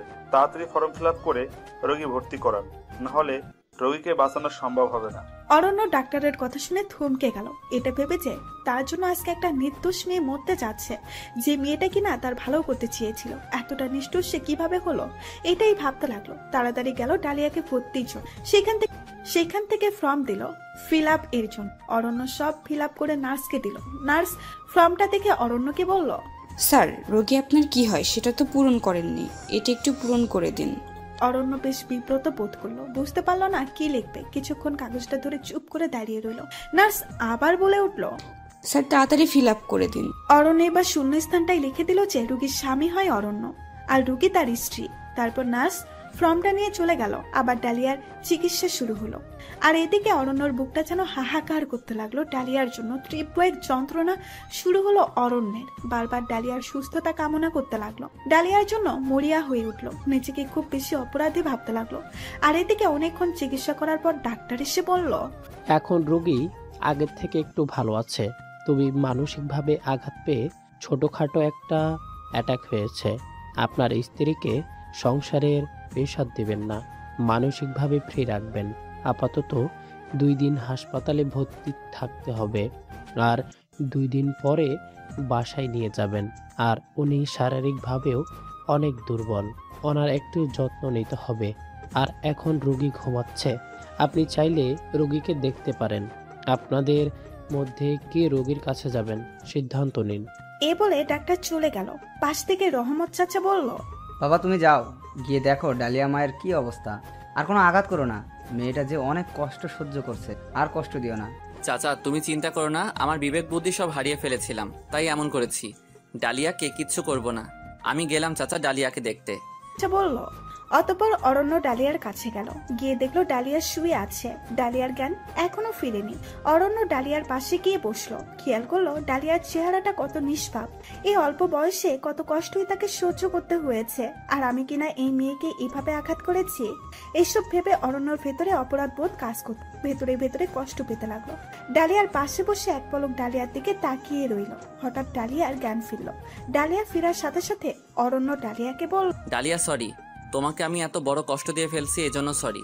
আঘাত পেতে পেতে আমি যে এক অমানুষ হয়ে গিয়েছিলাম, তুমি আমাকে মাফ করে দাও। আজকে তোমার কিছু হলে নিজেকে ক্ষমা করতে পারতাম না। এটা বলে অরণ্য ডালিয়ার হাত ধরলো। আর ডালিয়া অরণ্যর দিকে তাকিয়ে দেখলো অরণ্যর চোখে পানে ছলছল করছে। এই অরণ্য তো অন্য এক অরণ্য। ডালিয়া বুঝতে পারলো এটা আর প্রথম দিন দেখা সেই অরণ্য না, এই যে এক অন্য অরণ্য, যার বুকের ভেতরে শুধু মায়া আর মায়া।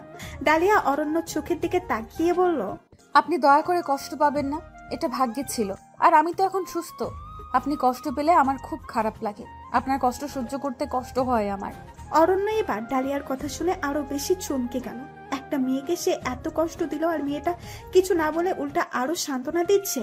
এসব ভেবে অরণ্যর চোখের মেঘ যেন বৃষ্টি হয়ে নেমে গেল। আর ডালিয়াকে বলল, আমি কথা দিচ্ছি, আমি আর তোমাকে আঘাত করব না। তুমি আর কষ্ট পাবে না কখনো। তোমাকে আর কষ্ট পেতে দিব না। তোমাকে সবসময় খুশি রাখার চেষ্টা করব। আমি যে অন্ধ হয়ে গিয়েছিলাম তোমার জন্য, আমি আমার স্বাভাবিক জীবনটা পেয়েছি। আপনি যে স্বাভাবিক জীবন পেয়েছেন এতেই আমি খুশি। আপনি প্লিজ কাঁদবেন না। পাশ থেকে নার্স এসে ডালিয়াকে বলল, ভাইয়া তো আপনার জন্য একদম অস্থির হয়ে গিয়েছিল, কি যে করতেছিল কি বলবো। আপনি অনেক ভালো হাজবেন্ড পেয়েছেন। আর ভাইয়া এবার আর চিন্তা, আমি তো সুস্থ হয়ে গেছে, 2 দিন পরেই বাসায় নিয়ে যেতে পারবো। এটা বলে নার্স মুস্কি হাসি দিয়ে চলে গেল। আর ডালিয়া নার্সের কথার কোনো মানে বুঝলো না। শান্ত স্বরে ডালিয়া অরণ্যকে বলল, আচ্ছা নার্স কি বলে গেল? আমি তো কিছুই বুঝলাম না। আরে বলো না, তোমাকে অ্যাডমিট করানোর সময় একটা ফর্ম ছিল পূরণ করার জন্য। ফর্মটাতে রোগী আমার কি হয় এটা জানতে চেয়েছিল। আমি লিখেছিলাম স্ত্রী, আর এই নার্সটাই ফর্মটা নিয়ে যায়। উনি ভাবছে তুমি আমার স্ত্রী, এই জন্য এই কথাগুলো বলল। ডালিয়া অরণ্যর কথা শুনে যেন থমকে গেল। জীবনে বউ হওয়ার স্বপ্ন তো কবেই ছেড়ে দিয়েছিল। অরণ্যর কথা শুনে যেন আজকে ডালিয়ার নিজেকে বউ মনে হতে লাগলো। চাতক পাখির মতো অরণ্যর দিকে তাকিয়ে এবার ডালিয়া কেঁদেই দিল। আর অরণ্যকে বলল, ডালিয়া আমার জন্য আপনি এত কিছু করবেন বুঝতে পারিনি। আরে বোকা মেয়ে, এ আর কি, কাঁদতেছো কেন? পাগলের মতো কাঁদবা না তো। হাসপাতালে আরো 2 দিন থাকতে হবে, তারপর বাসায় যেতে পারবা। এখন একদম কান্নাকাটি থামাও, সুস্থ হতে হবে আগে। ডালিয়া ও লক্ষ্মী মেয়ের মতো কান্না থামালো। 2 দিন পরে ডালিয়াকে বাসায় নিয়ে গেল। কিন্তু ডালিয়া একা একা হাঁটতে পারছিল না। অরণ্যর কাঁধে ভর করেও যেন ডালিয়ার হাঁটতে কষ্ট হচ্ছিল। অরণ্য ব্যাপারটা বুঝতে পেরে অচমকা ডালিয়াকে কোলে তুলে নিল। অরণ্যর এই কাণ্ড দেখে ডালিয়া বিস্মিত হয়ে গেল আর বলে উঠল, অরণ্যবাবু কি করছেন কি? আপনি নামান আমাকে, কষ্ট হচ্ছে তো আপনার। কোনো কথা না, একদম চুপ। হাঁটতে পারতেছো না, আবার আমার কষ্ট দেখা হচ্ছে? আমার কিচ্ছু কষ্ট হচ্ছে না, আমি ঠিকই আছি। একে নিয়ে অরণ্য ডালিয়া রুমে খাটে শুয়ালো আর বলল, কি খাবা বলো? আমি এখন কিছু খাবো না। এসব বললে চলবে না, কিছু খেতে হবে।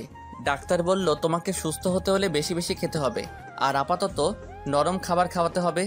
স্যুপ হলে ভালো হয়, কিন্তু বাইরের স্যুপ তো এত স্বাস্থ্যকর না। আচ্ছা দাঁড়াও, আমি রান্না করে নিয়ে আসছি। আপনি রান্না পারেন? পারি না, তবে চেষ্টা করে দেখি পারি কিনা। অনেক আগে একবার মাবিহার জন্য রান্না করেছিলাম। আমার জন্য এত কষ্ট করতে হবে না, যা আছে তাই দিন, আমি খেয়ে নিচ্ছি। আরে চুপ করে বসো তো, এত কথা কেন বলো? আমি স্যুপ রান্না করে আনতেছি, তুমি চুপচাপ রেস্ট নাও। ডালিয়ার কাছে যেন সবটা স্বপ্ন মনে হতে লাগলো। অরণ্য চলে যাবার পরে নিজের শরীরে নিজের চিমটি কেটে শব্দ করে উঠলো। না তো, এ স্বপ্ন না, এ যে সত্যি। আধা ঘন্টা পর অরণ্য আসলো হাতে। এই যে স্যুপ রেডি। কেমন হয়েছে জানি না, তবে খেয়ে টেস্ট করে দেখো। আমি নিজেও এখনো টেস্ট করিনি। হা করো দেখি। ডালিয়া হা করলো আর স্যুপটা খেয়ে মুখটা একটু কেমন জানি করলো। অরণ্য ডালিয়ার মুখে ভঙ্গি দেখে বলল, স্যুপটা কি ভালো হয়নি? মুস্কি হাসি দিয়ে ডালিয়া বলল, ভালো হয়েছে অনেক। ডালিয়ার কথা শুনে কেন জানি না মনে হলো ডালিয়া মিথ্যে বলছে, তাই অরণ্য স্যুপটা টেস্ট করলো। অরণ্য স্যুপটা টেস্ট করে ওয়াক ওয়াক করে উঠলো, কারণ স্যুপটাতে লবণে কাটা ছিল। আর ডালিয়াকে বলল, এই পাগল মেয়ে, এই স্যুপকে ভালো বলছো তুমি? এই স্যুপে লবণে কাটা হয়ে আছে। আপনি এত কষ্ট করে বানিয়েছেন, যা বানিয়েছেন তাই হবে। আমাকে দিন, আমি খেতে পারবো। হয়েছে, আর এই স্যুপ খেয়ে পেট খারাপ করতে হবে না। আমি আবার বানিয়ে নিয়ে আসছি। আপনাকে স্যুপ করতে হবে না, একটু জাউ ভাত করলেই হবে। কিন্তু জাউ ভাত কিভাবে করে আমি তো জানি না। আমাকে একটু রান্নাঘরটা নিয়ে যান, আমি শিখিয়ে দিচ্ছি। পাগল তুমি? এই শরীর নিয়ে রান্নাঘরে যাবে? আমাকে বলো, আমি করে নিয়ে আসছি। আরে আপনি আমাকে নিয়ে যান তো, আমি তো আর রান্না করব না, আপনাকে দেখিয়ে দেব। তা করা যায়। আচ্ছা, আমার কাঁধে ভর দিয়ে ওঠো। ডালিয়া অরণ্যর কাঁধে ভর দিয়ে উঠলো। আস্তে আস্তে রান্নাঘরে গেল। ডালিয়া অরণ্যকে বলে দিল কি করবে, আর অরণ্য সেভাবে রান্না করে দুজন একসাথে খেলো। অরণ্য ডালিয়ার যত্ন নেওয়া শুরু করলো, আর ডালিয়া আস্তে আস্তে সুস্থ হতে লাগলো। এখন ডালিয়া আগের থেকে অনেকটা সুস্থ। ইদানিং ডালিয়া ঘরের কাজও করা শুরু করেছে। আর অরণ্য ডালিয়াকে ঝাড়ি দিয়ে বলল, এই শরীর নিয়ে তোমাকে এসব কাজ করতে কে বলেছে? রহমত চাচাই তো সবটাই করতে পারবে। সারাদিন বসে শুয়ে থাকতে আমার ভালো লাগে না, আর রহমত চাচার তো বয়স হয়েছে। রহমত চাচা কি এসব একা পারবে? আমার ভালোই লাগছে একটু কাজ করতে পেরে। প্লিজ আপনি আমাকে না করবেন না। আচ্ছা, তোমার ভালো লাগলে করো, কিন্তু নিজের শরীরের কথা ভুলে যেও না। আপনাকে ভাবতে হবে না, আমি ঠিকই আছি। আস্তে আস্তে ডালিয়া আর অরণ্যর সম্পর্কটা ভালো হতে লাগলো। একদিন ডালিয়া গোসল করতে গেল। গোসল থেকে বের হয়ে এসে দেখে বিছানার উপরে একটা বক্স আর চিঠি রাখা। চিঠিটাতে লেখা ছিল, ডালিয়া, আমি কি তোমাকে ডালু বলে ডাকতে পারি? এত বড় নামটা যে আমার ডাকতে খুব কষ্ট হয়। আর বক্সে একটা শাড়ি আছে, তাড়াতাড়ি পরে রেডি হও তো, আমরা আজকে সারাদিন ঘুরবো।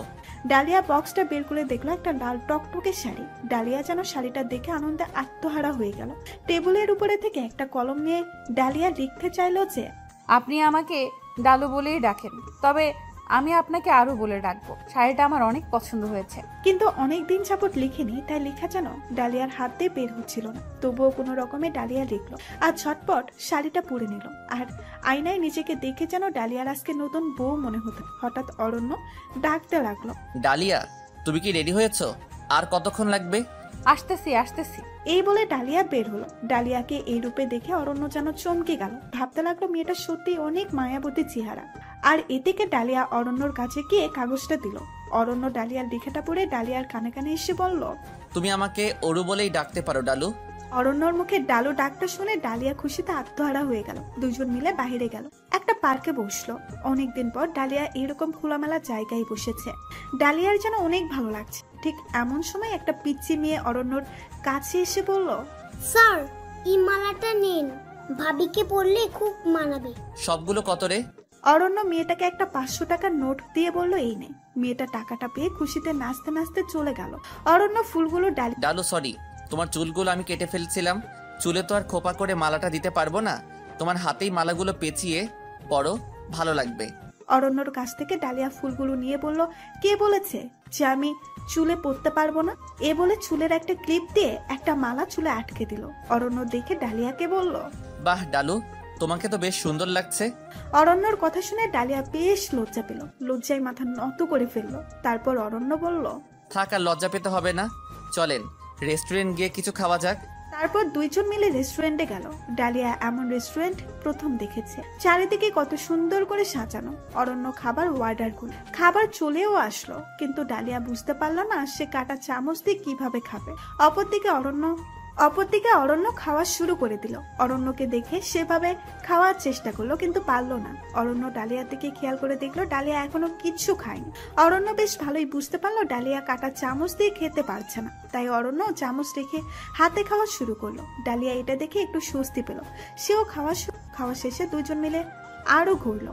আস্তে আস্তে সন্ধ্যা ঘনিয়ে আসলো। রাস্তার পাশে সোডিয়াম বাতিগুলো জ্বলে উঠলো। ডালিয়ার চেয়ে কি ভালো লাগছে ডালিয়া নিজেও বুঝতে পারছে না। গুটি গুটি পায়ে সোডিয়াম বাতির নিচে দুইজন হেঁটে কথা বলতে লাগলো। কত কথা যে বললো হিসাব নেই। দুজনের সবকিছু শেয়ার করে দুজন যেন একাকারে মিলে গেল। রাতে বাসায় ফিরল। ধীরে ধীরে ডালিয়া আর অরণ্যর সম্পর্কটা বেশ জমে উঠল। কিন্তু এর মধ্যে হঠাৎ অরণ্যর কল আসলো। অরণ্য কল ধরে দেখলো মাবিহা কল ধরার পর বলল, হ্যালো অরণ্য, আমাকে মাফ করে দাও, আমাকে আর কষ্ট দিও না।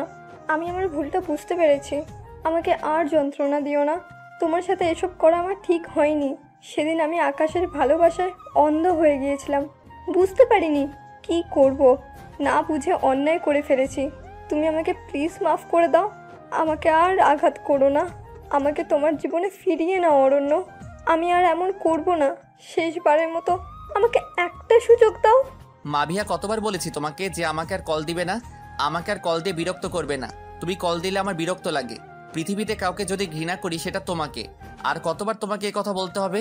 অরণ্য, আমি জানি তুমি আমার উপর রেগে আছো, আমি জানি তুমি আমাকে এখনো ভালোবাসো।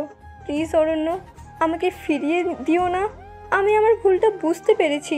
আমি তোমাকে ভালোবাসি না মাবিহা। আর কতবার এক কথাটা তোমাকে বলতে হবে?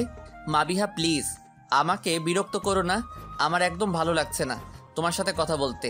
তুমি প্লিজ আমাকে আর কল দিও না। প্লিজ অরণ্য, এরকম করো না। আচ্ছা, ইদানিং তোমাকে একটা মেয়ের সাথে প্রায় ঘুরতে দেখা যায়, মেয়েটাকে? ও, আমার ব্যাপারে ইনফরমেশন নেওয়াও শেষ তোমার? মেয়েটা কে জেনে তোমার কি হবে? প্লিজ বলো, মেয়েটা তোমার কি হয়? মেয়েটা আমার বউ হয়। হ্যাঁ। অরণ্য, তুমি এই মেয়েকে বিয়ে করেছো? হ্যাঁ করেছি। কেন, কোনো সমস্যা? তুমি কি জানো এই মেয়ের পরিচয়? এই মেয়ে কে হয়? ও, এই মেয়ের পরিচয় নেওয়াও শেষ? হ্যাঁ জানি এই মেয়েকে, জেনেই বিয়ে করেছি।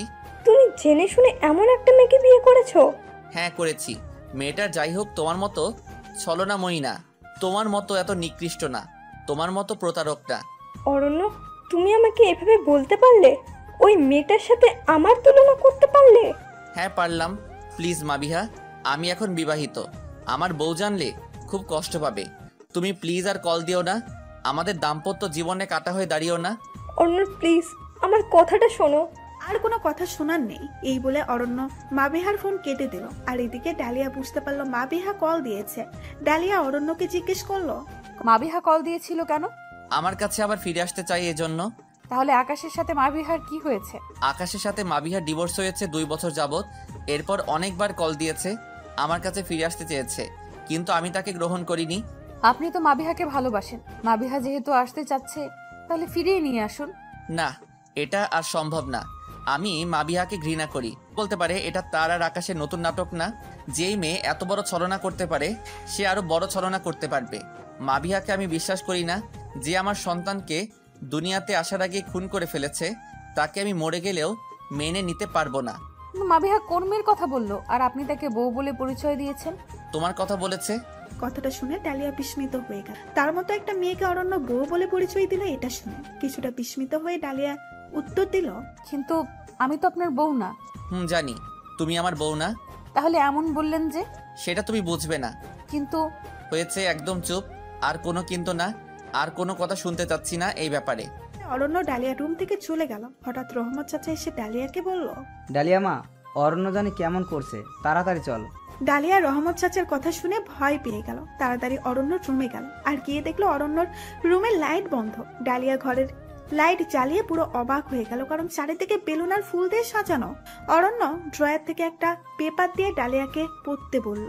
ডালিয়া পেপারের হেডলাইন পড়ে খুশিতে আত্মহারা হয়ে গেল, কারণ পেপারে লেখা ছিল আজ থেকে 6 বছর আগে ডাক্তার অরণ্য নামে করা অভিযোগ মিথ্যা প্রমাণিত হয়েছে। ডাক্তার অরণ্য কোনো ধর্ষক না, ওনাকে ফাঁসিয়েছেন ডাক্তার অনুরাগ, তাই অরণ্যকে পুনরায় চাকরি প্রদান করা হলো আর অনুরাগকে চাকরির থেকে বরখাস্ত করা হলো।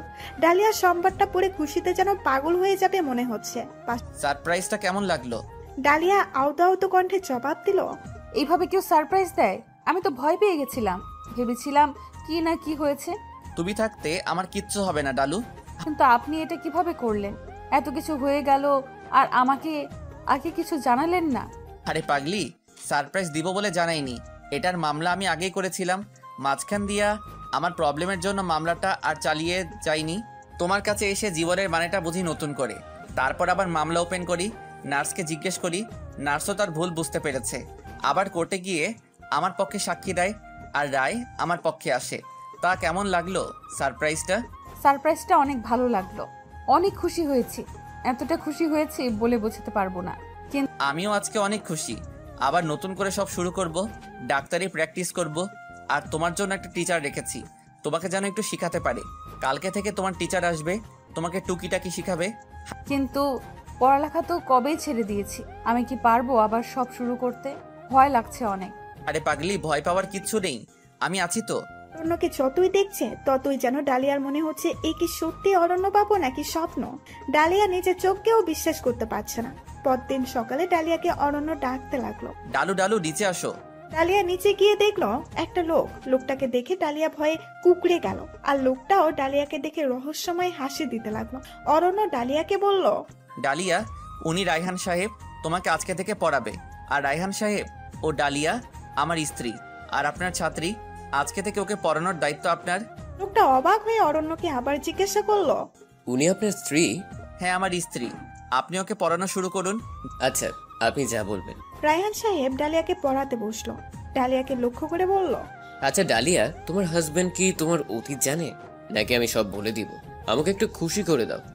এ বলে লোকটা ডালিয়ার শরীরে হাত দিতে লাগলো। ডালিয়া সেখান থেকে উঠে চলে আসলো আর রুমে এসে কাঁদতে লাগলো। অরণ্য ডালিয়াকে এরকম দেখে অবাক হলো। ডালিয়ার কাছে গিয়ে জিজ্ঞেস, ডালিয়া, তুমি এভাবে চলে আসলে যে, কি হয়েছে? ডালিয়া কাঁদো কাঁদো কণ্ঠে বলল, লোকটা এর আগে অনেকবার পতিতাপল্লীতে গিয়েছিল, আজকে লোকটা আমাকে আবার দেখে কুপ্রস্তাব দিচ্ছিল। ডালিয়ার কথা শুনে অরণ্য রেগে গিয়ে নিচে গেল। রায়হান সাহেবকে বলল, আপনার সাহস কি করে হয় আমার স্ত্রীকে উল্টাপাল্টা বলার? আমি উল্টাপাল্টা কেন বলবো? আপনার স্ত্রীর অতীত জানেন, ও তো একটা নষ্টা মেয়ে। আর আপনি বুঝি খুব ভালো ছেলে? মানে? আপনার মতো কাপুরুষরা যখন ওদের ভোগ করতে যান তখন আপনারা নিজেকে খুব সাধু মনে করেন, তাই না? আর ওদেরকে নষ্টা বলতে মুখে আটকায় না। ওদেরকে ভোগ করার সময় আপনাদের নীতিবাক্য কোথায় থাকে? লজ্জা লাগে না? একটা টিচার হয়ে এত নোংরা কাজ করেন, আবার অন্য মেয়েকে অপবাদ দেন। বের হন আমার বাসা থেকে। রায়হান সাহেব অরণ্যর কথা শুনে লজ্জিত হয়ে বের হয়ে গেল। ডালিয়া অরণ্যর কথা শুনে বিস্মিত হলো। এই প্রথম কোনো ছেলে যেন ডালিয়ার মনের কথাগুলো বলল। ডালিয়ার মনটাকে বুঝতে পারলো। অরণ্যর প্রতিটা ব্যবহার যেন ডালিয়াকে অরণ্যর প্রতি আরো দুর্বল করে দিতে লাগলো। অপরদিকে অরণ্য ডালিয়ার কাছে এসে বলল, কথাগুলো শুনে ডালিয়ার চোখ দিয়ে কান্না। তুমি কষ্ট পেও না, এসব মানুষের কথায় চোখের জল ফেলো না। এরা কাপুরুষ, এরা মানুষ নামের অমানুষ। আপনার মতো করে আমাকে আর কেউ কখনো বোঝেনি, এতটা ভালো কেউ কখনো বাসেনি। অরণ্য ডালিয়ার চোখের জল মুছে দিয়ে ডালিয়াকে জড়িয়ে ধরে বলল, ধুর পাগলি, এভাবে কেঁদো না তো। তোমাকে কাঁদলে একদম ভালো লাগে না। আমি চাই তুমি আমার জন্য হলেও সব সময় হাসি খুশি থাকো। ঠিক এই মুহূর্তে অরণ্যর ফোনে মাবিহার কল আসলো আর অরণ্য ফোনটা কেটে দিল।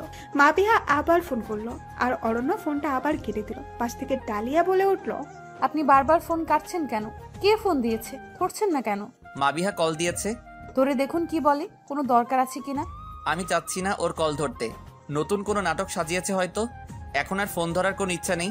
শুনে তাড়াতাড়ি রেডি হও, আজকে তোমাকে নিয়ে পার্লারে যাব। পার্লারে কেন? ভয় নেই, আজকে কিছু করব না। তোমার চুলে সুন্দর একটা হেয়ার কাট দিয়েও নিয়ে আসবো। এখন চুলগুলো কেন জানি এলোমেলো লাগছে।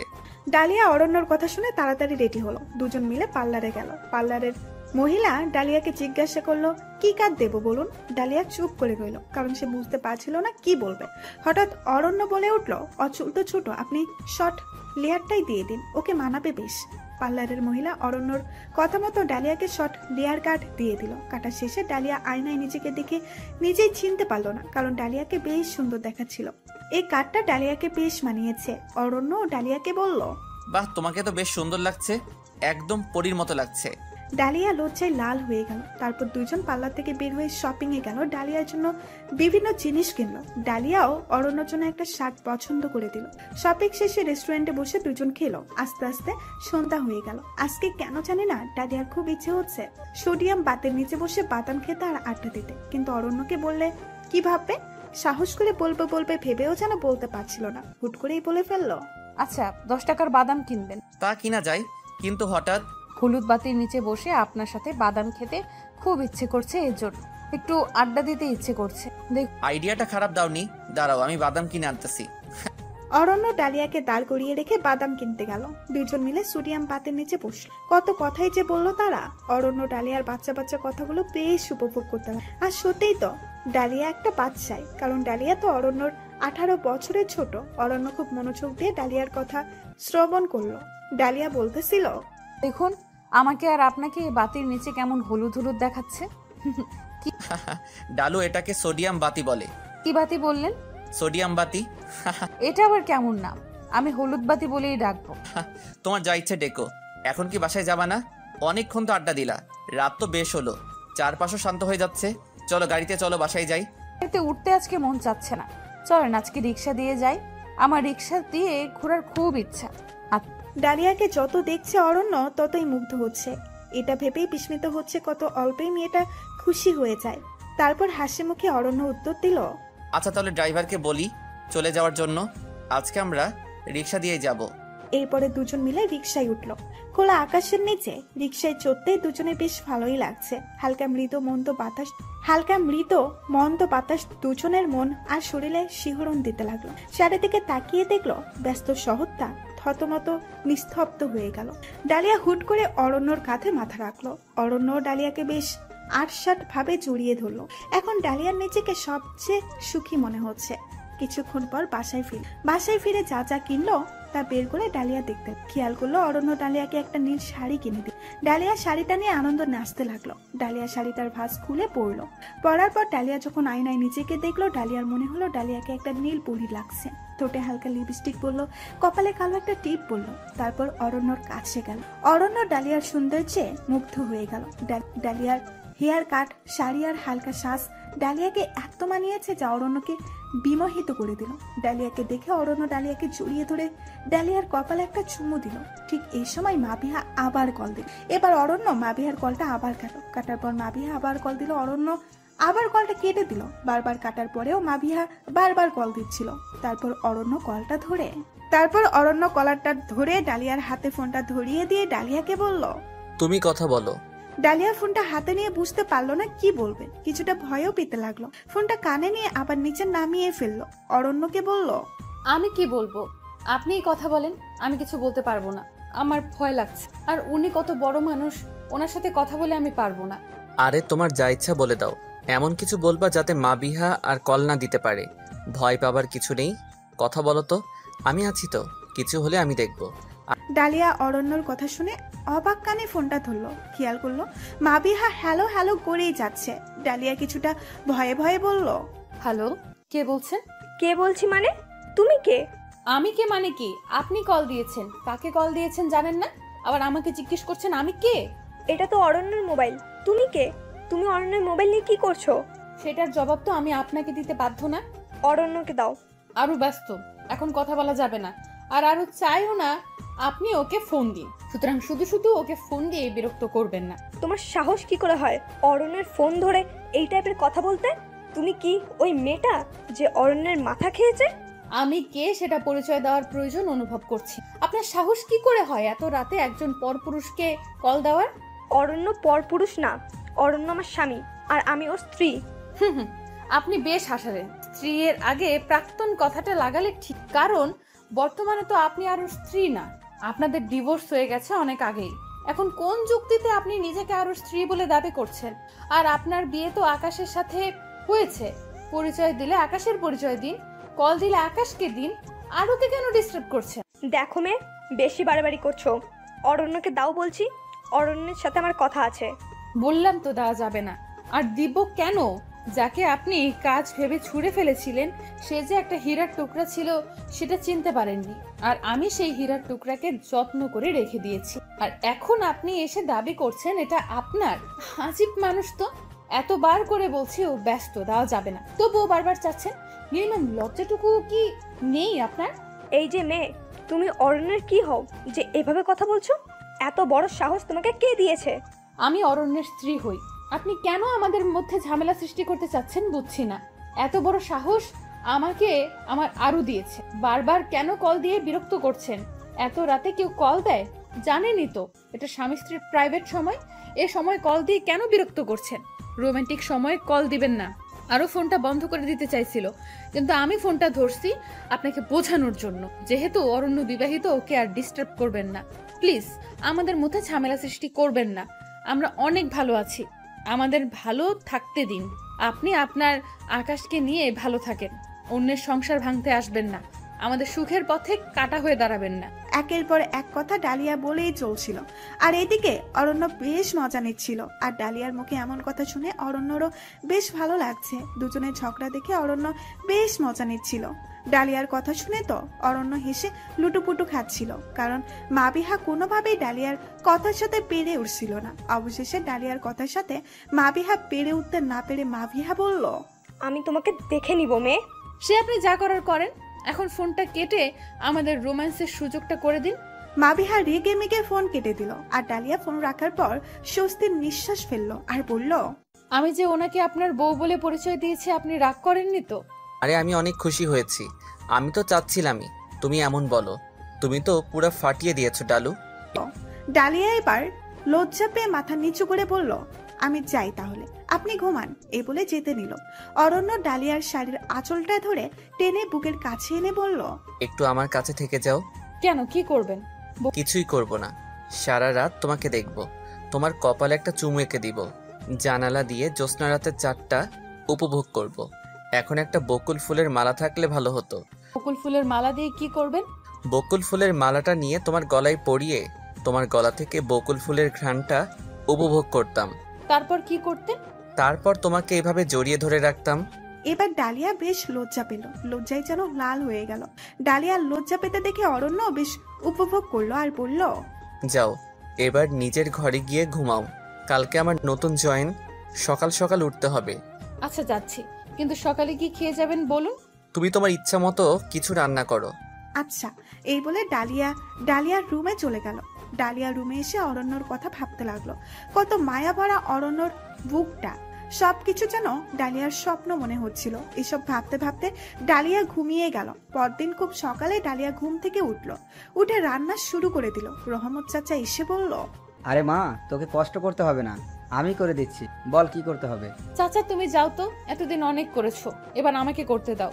চুপ করে গিয়ে বসে থাকো, আরেকবার কাজ করতে চাইলে কিন্তু ভালো হবে না। পাগলি একটা, এমন ভাবে শাসন করছে যেন আমার মা হয়। কিরে মা, কাঁদছিস কেন? তোকে কি আমি কষ্ট দিয়েছি? মা বলেছি বলে রাগ করেছিস? রহমত চাচা, এ চোখের পানি যে সুখের। তুমি যে ভালোবেসে মা ডেকেছো, এতটা খুশি হয়েছি বলে বোঝাতে পারবো না। আজ থেকে তুমি আমার চাচা না, বাবা। আমিও তোমাকে বাবা বলে ডাকবো, তোমার মতো করে আমার বাবাও আমাকে ভালোবাসেন। রহমত চাচা একরাশ হাসি দিয়ে বলল, আমার লক্ষ্মী মা তুই, তোর যা মন চায় তাই ডাকিস। তোর মতো লক্ষ্মী মেয়ের বাবা হতে পেরে যে আমি খুব খুশি। রান্না কি শেষ করেছিস নাকি আরো বাকি? শেষ চাচা, এবার শুধু টেবিলে দেওয়ার পালা। আর হঠাৎ ডালিয়া শুনতে পেল অরণ্য তাকে ডাকছে। ডালু ডালু, কোথায় তুমি? আসতেছি। কিন্তু কেন? আমার মানিব্যাগ আর ঘড়িটা কোথায়? ড্রেসিং টেবিলের উপরে দেখুন। পাচ্ছি না তো, তুমি এসে দিয়ে যাও। ডালিয়া দৌড়ে উপরে গেল। উপরে গিয়ে দেখলো মানিব্যাগ আর ঘড়ি ড্রেসিং টেবিলের সামনে আছে। কিছুটা অভিমানী রাগ নিয়ে চোখ নিয়ে মানিব্যাগ আর ঘড়িটা দিয়ে বলল, এখানেই তো আছে, তাহলে না করলেন যে? জানি আছে, কিন্তু আমি চাই ঘড়িটা তুমি পরিয়ে দাও, তাই আসতে বলেছি। এখন তাড়াতাড়ি ঘড়ি পরিয়ে দাও তো। আপনি যে মাঝে মাঝে কি করেন বুঝি না, বাচ্চাদের মতো আচরণ করেন না। তুমি জানো আমি কত সিনিয়র তোমার, আবার তুমি আমাকে বাচ্চা বলো? 16 বছরের একটা পুচকি মেয়ে আমাকে বাচ্চা বলে, সাহস কত! সে আপনি যাই বলেন, মাঝে মাঝে আপনাকে আমার বাচ্চাই মনে হয়। হয়েছে, তোমার সাথে কথা বলে আমি পারবো না। এবার পাকা পাকা কথা রেখে আমাকে ঘড়িটা পরিয়ে দাও তাড়াতাড়ি। এত বকবক করতে পারে? কি আমি বকবক করি আর কথাই বলবো না। অরণ্য ডালিয়াকে টেনে বুকের কাছে এনে বলল। তুমি কথা না বলে যে আমি মরেই যাব। ডালিয়া অরণ্যর মুখটা চেপে ধরে বলল। মরার কথা বললে কিন্তু আমি সত্যিই কথা বলবো না। আপনি মরে যাবেন আমার আগে, এটা আমি ভাবতেও পারি না। এর কথা আর বলবেন না। কথাটা বলে ডালিয়া একদম কেঁদে দিল। অরণ্য ডালিয়াকে শক্ত করে জড়িয়ে ধরে বলল। পাগলি মেয়ে এভাবে কাঁদে না, মরতে তো হবেই সবাইকে। আচ্ছা সরি, আমি আর এই কথা বলবো না। ডালিয়া অরণ্যর দিকে এবার অভিমানী চোখ নিয়ে তাকিয়ে বলল। কান ধরেন তাহলে, কান ধরে সরি বলেন। কোনো সত্যি কি কান ধরতে হবে? আজকে মাফ করে দেওয়া যায় না? কোনো মাফ নেই, কান ধরেন। তারপর অরণ্য কান ধরে মুচকি হাসি দিয়ে বলল। আমি আর এমন কথা বলবো না। আমি আমার ডালুকে আর কষ্ট দিব না। আমার ডালুকে সব সময় খুশি রাখার চেষ্টা করব। এবার ডালু রানী আমার ঘড়িটা পরিয়ে দিন, না হয় অফিস যেতে লেট হবে যে। ডালিয়া মুখের কোণে একরাশ হাসি নিয়ে অরণ্যকে ঘড়িটা পরিয়ে দিয়ে বলল। এবার নাস্তা খেতে নিচে চলুন। ডালিয়াও নিচে গেল। রান্নাঘর থেকে খাবার নিয়ে এসে টেবিলে দিতে লাগলো। হুট করে রান্নাঘর থেকে আসার সময় ডালিয়া পা পিছলে পড়ে গেল। অরণ্য খেয়াল করলো ডালিয়া পড়ে আছে। তাড়াতাড়ি ডালিয়ার কাছে গেল। ডালিয়াকে রাগী কণ্ঠে বলল। এত তাড়াহুড়ার কি আছে? কাজ করবা আস্তে ধীরে। এখন যদি কিছু হতো, উঠো আমার কাঁধে ভর করে। ডালিয়া অরণ্যর ঝাড়ি শুনে একটু মন খারাপ করলো। অরণ্যর কাঁধে ভর করে উঠে উঁচু করে দাঁড়িয়ে রইল। অরণ্য বুঝতে পেরেছে ডালিয়া অভিমান করেছে, তাই ডালিয়াকে বলল। হয়েছে হয়েছে, আর এইভাবে মন খারাপ করে দাঁড়িয়ে থাকতে হবে না। তুমি যদি পায়ে ব্যথা পেতে তাহলে কে ভুগতো, আমি নাকি তুমি? এখানে বসো, আজকে একসাথে খাবো। আপনি খান, আমি পরে খেয়ে নেব। একটা মাইট দিব, তাড়াতাড়ি বসো। অরণ্য ডালিয়াকে টেনে চেয়ারে বসিয়ে খাইয়ে দিল। ডালিয়া যেন স্বপ্নের সাগরে ভাসতে লাগলো। ভাবতে লাগলো এত সুখ তার কপালে সইবে তো, নাকি আবার সব সুখ ফিকে হয়ে যাবে। খাওয়া শেষে ডালিয়া অরণ্যকে জিজ্ঞেস করলো। আপনি কখন আসবেন? আজকে তাড়াতাড়ি চলে আসবো। তুমি রেডি থেকো, বিকেলে ঘুরতে যাব। কোথায় যাবে বলো তো? ডালিয়া অনেক ভেবে উত্তর দিল। শিশু পার্কে যাব। অরণ্য ডালিয়ার কথা শুনে হাসতে হাসতে উত্তর দিল। এত জায়গা থাকতে শিশু পার্কে কেন?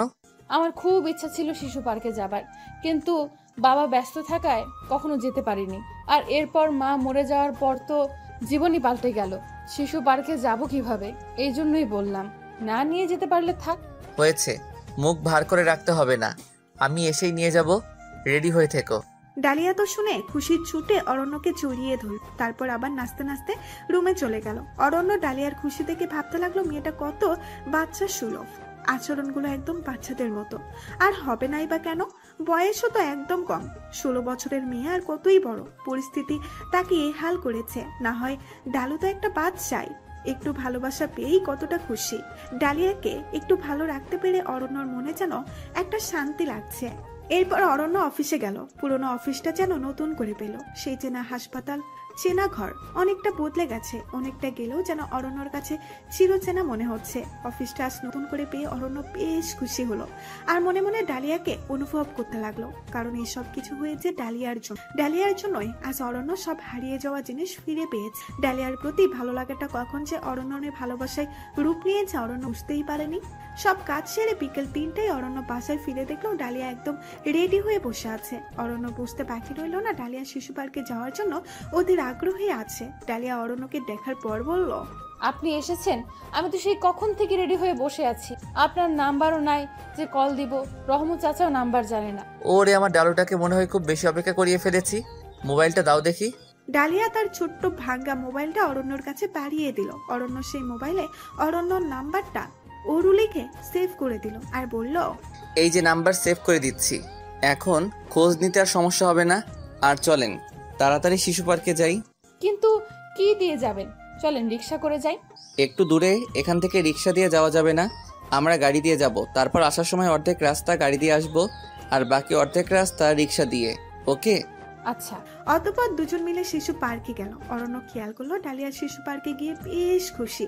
বাচ্চাদের মতো ঘোড়ায় চড়ছে, বিমানে চড়ছে, কত কি নাই করছে। সত্যি তো মেয়েটা তো বাচ্চাই। আর অরণ্যকে ডেকে ডেকে বলছে, আমি একটা ফুলদানিতে উঠবো, আমি একটু রেলগাড়িতে উঠবো, আপনিও আমার সাথে উঠুন। অরণ্য ডালিয়ার সাথে ওইখান থেকে নিজেকে বেশ বাচ্চাই মনে হতে লাগলো, কারণ ডালিয়ার বাচ্চা সুলভ আচরণগুলো যেন অরণ্যর বেশ ভালোই লাগছে। ওইখানে ঘোরা শেষে এবার বাসায় আসার পালা। অর্ধেক রাস্তায় গাড়িতে এসে ডালিয়া আর অরণ্য নেমে গেল। ডালিয়া হুট করে বলে বসলো, হলুদ বাতি জ্বলে উঠেছে, কি মজা। অরণ্য বেশ হাসতে লাগলো ডালিয়ার কথা শুনে আর বলল, হলুদ বাতি জ্বলে উঠেছে, চলো একটু হেঁটে সামনে যেতে হবে, তারপর রিক্সা নিতে হবে। অরণ্য আর ডালিয়া খানিকটা পথ হেঁটে সামনে গেল।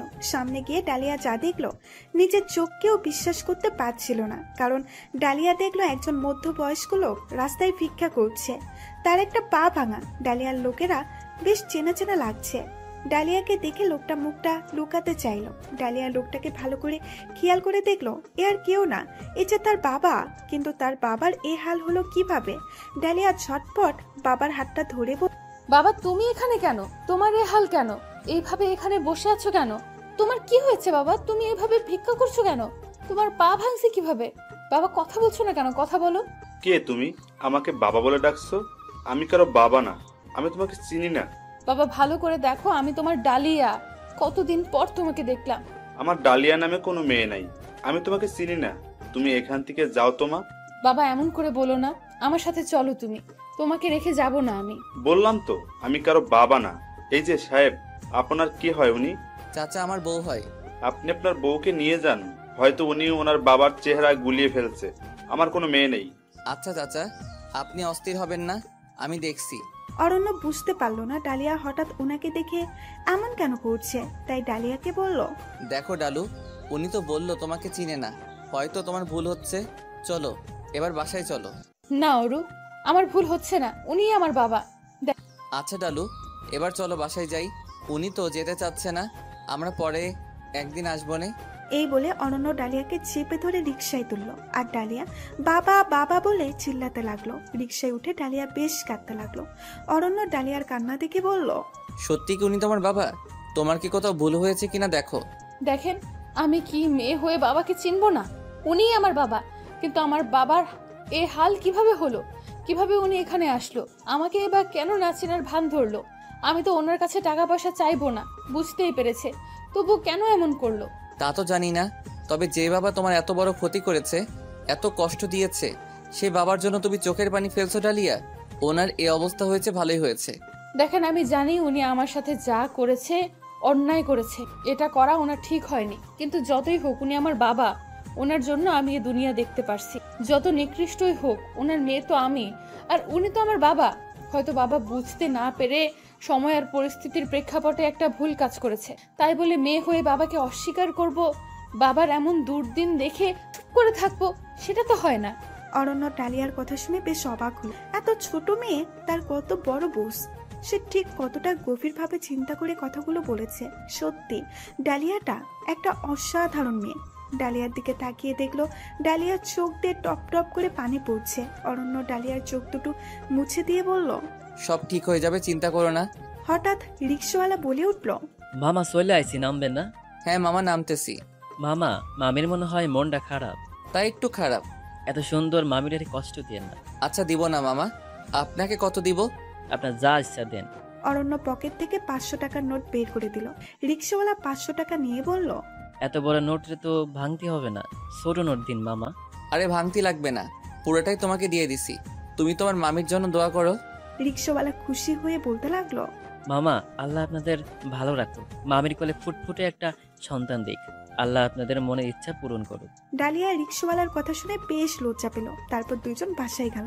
বাসায় গিয়েও যেন ডালিয়ার মন পড়ে রইল তার বাবার দিকে, অনেকটা চুপচাপ হয়ে রইল। অরণ্য বেশ বুঝতে পারলো ডালিয়া কষ্ট পাচ্ছে, আর এদিকে ডালিয়া শুধু ভাবতে লাগলো তার বাবা কেন তার সাথে এমন করলো, কেন তার বাবা তাকে না চেনার ভান করলো, এ হাল কিভাবে হলো তার বাবার, তার সৎ মা কোথায়? এসব ভাবতে ভাবতে ক্লান্তিতে ডালিয়ার চোখ বুঝে আসলো আর ডালিয়া ঘুমিয়ে গেল। সকালে উঠে খেয়াল করলো 8টা বেজে, মাথায় যেন আকাশ ভেঙে পড়লো। এত সকাল হয়ে গেছে, এখনো কিছু রান্না হয়নি। অরণ্য কি খেয়ে যাবে এ কথা ভেবে ডালিয়া তাড়াতাড়ি রান্নাঘরে গিয়ে যা দেখলো অবাক না হয়ে পারলো না। দেখলো অরণ্য রান্না করতেছে। ডালিয়া অরণ্যকে দেখে কিছুটা বিস্মিত হয়ে বলল, আপনি রান্না করতে কেন এসেছেন? আমাকে ডাক দিলেই তো পারতেন। তুমি এত সুন্দর করে ঘুমিয়েছো, তোমাকে ঘুমানো অবস্থায় দেখে বেশ নিষ্পাপ লাগছিল, কেন জানি মন চাচ্ছিল না তোমাকে ডাকতে, তাই ডাকিনি। আচ্ছা সরুন, এবার বাকিটা আমি করছি। আর কিছু করতে হবে না, তুমি চুপ করে গিয়ে বসো, আজকে আমি রান্না করব, এখানে পাকামো করতে আসবে না একদম। রান্না করে একদম আমাকে উদ্ধার করে দিচ্ছে। মনে হচ্ছে উনি একাই রান্না বিষয়ক। ডালিয়ার বাচ্চা সুলভ উত্তর শুনে অরণ্য মনে মনে হাসতে লাগলো। এর মধ্যে রান্নাও শেষ করলো। তারপর টেবিলে গুছাতে যাবে, ঠিক এই মুহূর্তে ডালিয়া বলল, এবার টেবিলটা গোছাতে আমাকে দিন। আমি রান্না করতে পারছি, টেবিলে গুছাতে পারবো, তুমি চুপচাপ বসে দেখো শুধু।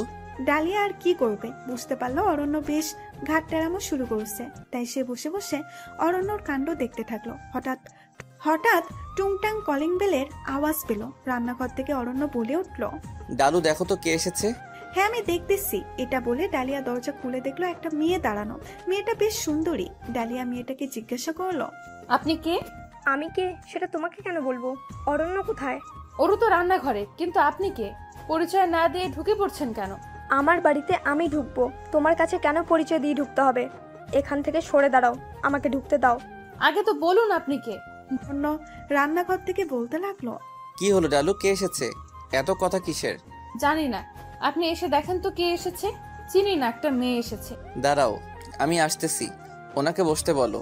অরণ্য রান্নাঘরে এসে চমকে গেল, কারণ অরণ্য খেয়াল করলো মাবিহা এসেছে। মাবিহাকে দেখে অরণ্য বেশ চটেও গেল। মাবিহাকে বলল, তুমি এখানে কি করতে এসেছো মাবিহা? অরণ্য, আমি তোমার কাছে এসেছি, তুমি আমাকে ফিরিয়ে দিও না। মাবিহা প্লিজ তুমি চলে যাও, এখন তোমাকে মেনে নেওয়া আমার পক্ষে সম্ভব না, প্লিজ যাও। অরণ্য, আমার কথাটা শোনো। কোনো কথা শুনবো না, যাও তো এখান থেকে। পাশ থেকে ডালিয়া বলে উঠল, উনি কি বলতেছে একবার শোনেন। মাবিহা ডালিয়ার কথা শুনে আরো চটে গেল আর বলল, এই মেয়ে, আমাদের মধ্যে কথা বলার তুমি কে? তোমাকে এত বড় সাহস কে দিয়েছে এইভাবে কথা বলার? তুমি সেই মেয়েটা যে অরণ্যর মাথা খেয়েছো। ডালিয়াকে এভাবে অপমান হতে দেখে অরণ্য আরো রেগে গেল আর বলল, ও ডালিয়া, ডালিয়ার সাথে ভদ্র ভাষায় কথা বলো। তোমাকে এত বড় সাহস কে দিয়েছে ওকে অপমান করার?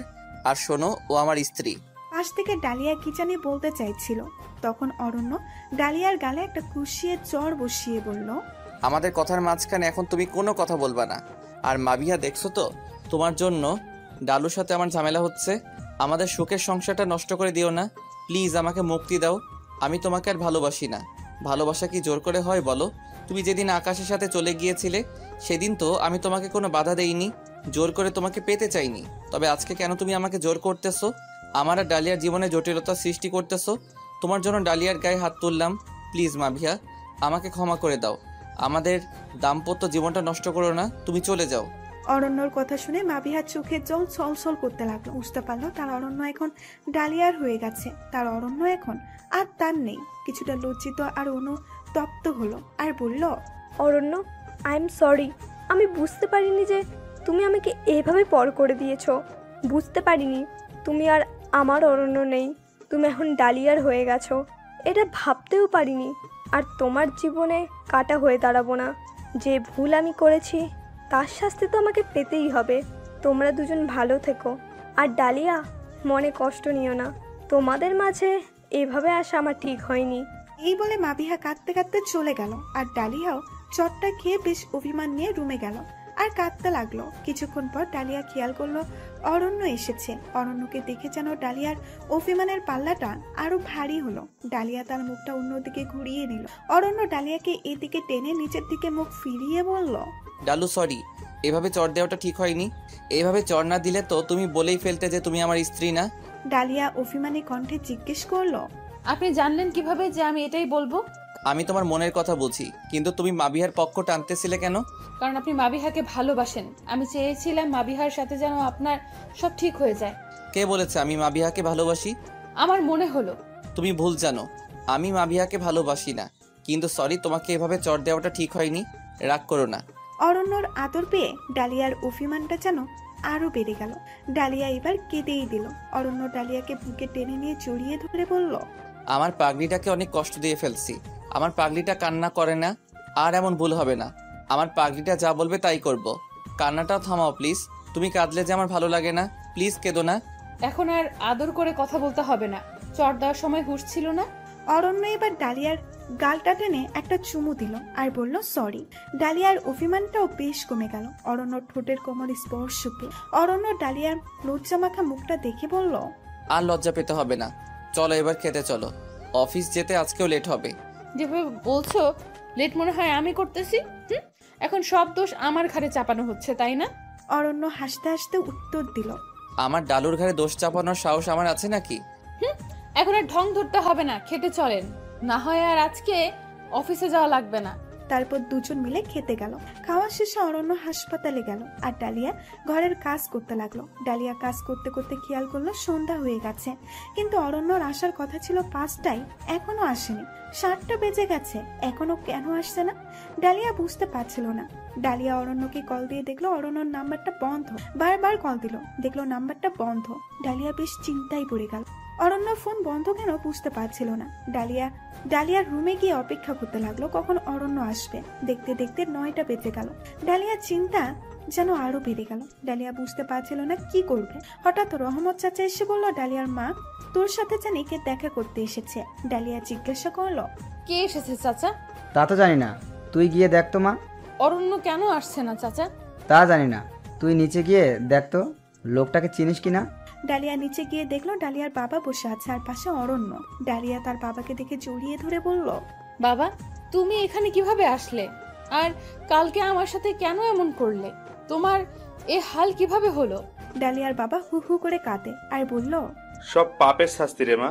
তোর সাথে যে অন্যায় করেছি আমি, তারই শাস্তি পেয়েছি। তোকে না চিনার ভান এজন্য ধরেছি যে সুদিনে তোকে ছুঁড়ে ফেলে দিয়েছিলাম, আর এই দুর্দিনে তোকে বুকে জড়িয়ে নিলে যে তুই আমাকে লোভী ভাবতি মা।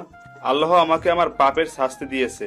তোকে বের করে দেওয়ার কয়দিন পরেই আমার অ্যাক্সিডেন্ট হয়, আর তোর সৎ মা সব লিখে নিয়ে আমাকে বের করে দিয়েছে।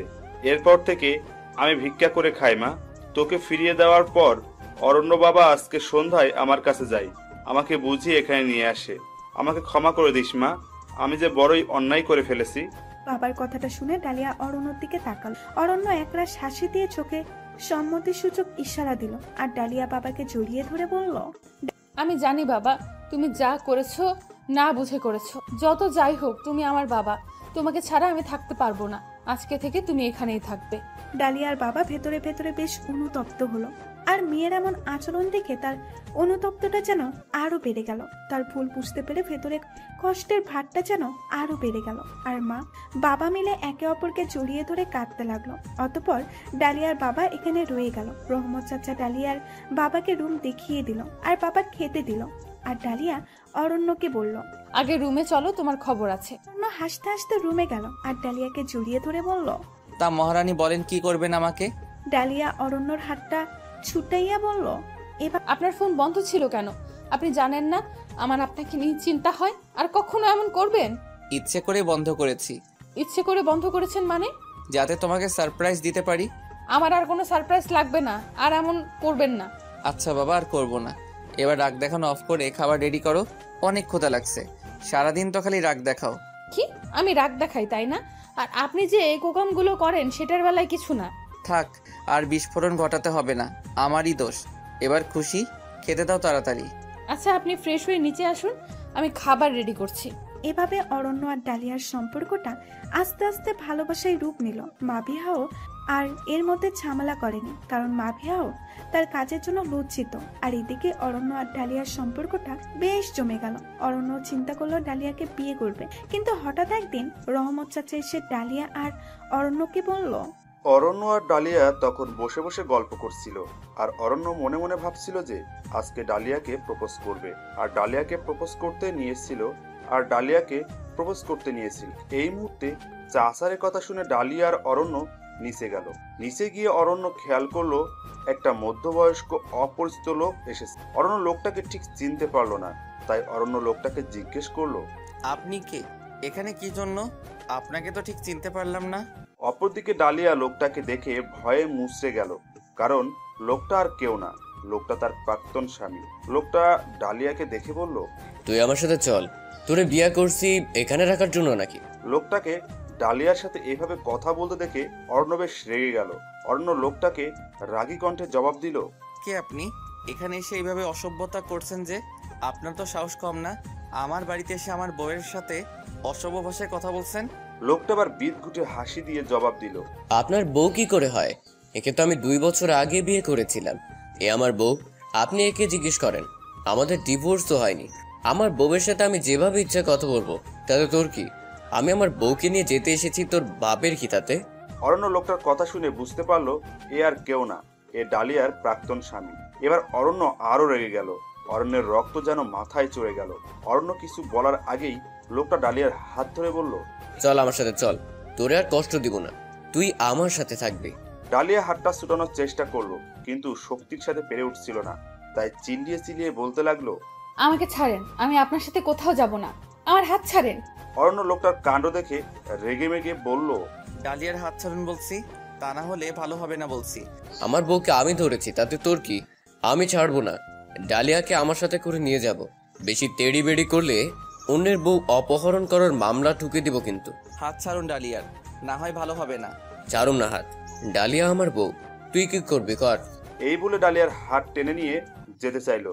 অরণ্য বেশ রেগে ডালিয়াকে ওই লোকটার হাত থেকে ছুটিয়ে লোকটাকে কষিয়ে চড় মারলো আর বলল, জানোয়ার, বেহায়া, নির্লজ্জ কাপুরুষ, লজ্জা লাগে না ডালিয়াকে বউয়ের পরিচয় দিতে?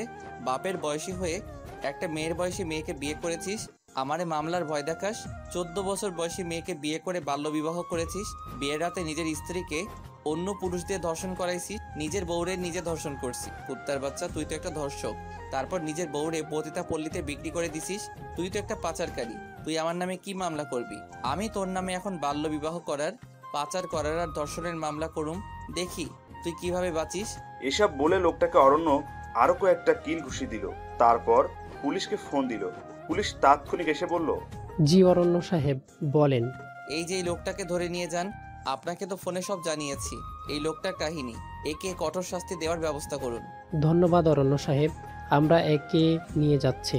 আপনি সময় করে একবার থানায় এসে ফাইল করে যাবেন, আর আমরা লোকটার নামে চার্জশিট রেডি করে রাখব। আপনাকেও ধন্যবাদ। তারপর পুলিশ এসে লোকটাকে ধরে নিয়ে গেল। ডালিয়া শুধু নীরব দর্শকের মতো সবটা দেখলো। ডালিয়ার চোখের জল যেন ছলছল করে পড়তে লাগলো। অরণ্য ডালিয়াকে কাছে টেনে নিয়ে বলল, ভয় পেও না, আমি থাকতে তোমার কিছু হবে না। ডালিয়া চুপ করে সব শুনলো। অরণ্যের প্রতি আরো মুগ্ধ হয়ে গেল। যতই অরণ্যকে দেখছে ততই যেন ডালিয়ার ভালোবাসাটা দ্বিগুণ হতে লাগলো। কিন্তু এই ঘটনার প্রস্তাব মনে হয় অরণ্যের মনে দাগ কেটেছিল। সেদিনের পর থেকে অরণ্য ডালিয়ার সাথে খুব বেশি কথা বলতো না। ডালিয়া বুঝতে পারছিল না অফিসের ব্যস্ততার জন্য এমন করছে, নাকি ডালিয়ার উপর অরণ্যের ক্ষোভ জন্মেছে এজন্য, নাকি অরণ্যের ডালিয়াকে মানতে কষ্ট। সব ভেবে ডালিয়া কিছুটা অস্থির হয়ে গেল। ইদানিং ডালিয়ার শরীরটাও বেশ খারাপ হতে লাগলো। শরীরটা যেন দিন দিন দুর্বল হতে লাগলো। তাই সিদ্ধান্ত নিল ডালিয়া তার বাবাকে নিয়ে ডাক্তারের কাছে যাবে। ডালিয়া তার বাবার কাছে গিয়ে বলল, বাবা, আমার সাথে একটু বাইরে যেতে পারবা? কেন মা, কোথায় যাবি? ডাক্তারের কাছে যাব। কেন রে মা, কি হয়েছে তোর? আরে ওইরকম কিছু না, চলো যাই। মারে, আমার তো এক পা ভাঙ্গা, আমাকে সাথে করে নিয়ে গেলে আরো ঝামেলা হবে। সামলাবি নাকি ডাক্তার দেখাবি? এর থেকে ভালো তুই তোর রহমত চাচাকে নিয়ে যা। আচ্ছা বাবা। ডালিয়া তার বাবার রুম থেকে বের হয়ে রহমত চাচাকে ডাকতে লাগলো। রহমত চাচা, রহমত চাচা। কি রে মা, কি হয়েছে? আমার সাথে একটু চলুন তো। কোথায় যাব আগে সেটা তো বল। ডাক্তারের কাছে যাব একটু। কেন রে মা, তোর কি হয়েছে? আরে তেমন কিছু না, একটু শরীর খারাপ, ডাক্তার দেখাইয়া ওষুধ খাইলেই ঠিক হয়ে যাবে। চলো তো। অরণ্যকে বলি। আরে ওকে বলতে হবে না, জানোই তো ও ইদানিং অনেক বিজি, শুধু শুধু ওর চিন্তা বাড়িয়ে লাভ নেই। আরে আরে, আমার মাটা দেখি বেশ সংসারী হয়ে গেছে। কিছুটা লজ্জা পেয়ে বলল, হয়েছে, এবার চলো তো। আরে আমাকে পাঞ্জাবিটা তো পাল্টাতে দিবি, আমি পাঞ্জাবি পাল্টাইয়া আসি আগে। আচ্ছা তাড়াতাড়ি আসো। রহমত চাচা কিছুক্ষণের মধ্যে নতুন পাঞ্জাবি পরে এসে ডালিয়াকে বলল, এবার চল মা। তারপর দুজন মিলে ডাক্তারের কাছে গেল। ডালিয়া ডাক্তারের সিরিয়াল দিল, অতঃপর ডাক্তার দেখালো। তারপর ডাক্তার দেখিয়ে চেম্বার থেকে বের হলো। রহমত চাচা ডালিয়াকে দেখে বলল, কিরে মা, ডাক্তার কি বললো? তোর কোনো সমস্যা নাই তো? ডালিয়া একরাশ হাসি দিয়ে বলল, আরে চাচা, এত চিন্তা করো না তো, কোনো সমস্যা নাই, সব ঠিক আছে। কিছু টেস্ট দিয়েছে, আজকে করে যাব, কালকে সকালে রিপোর্ট দিলে ডাক্তারকে আবার দেখাবো। এমনি সব ঠিক আছে। তাহলে যা, টেস্টগুলো করিয়ে আয়, আমি এখানে বসি। আচ্ছা চাচা। এই বলে ডালিয়ার টেস্টগুলো করে বের হলো। তারপর রহমত চাচা আর ডালিয়া বাসায় ফিরল। ডালিয়া ফিরেই অরণ্যের জন্য রান্না করলো। অরণ্য আসার পর ডালিয়া অরণ্যকে খেতে দিল। অরণ্য তেমন কোনো কথা ডালিয়ার সাথে বলল না। ডালিয়া ভিতরে ভিতরে বেশ কষ্ট পেতে লাগলো। সত্যি কি অরণ্য ব্যস্ততার জন্য এমন করছে, নাকি অন্য কিছু? এসব ভেবে ভেবে ডালিয়া না খেয়ে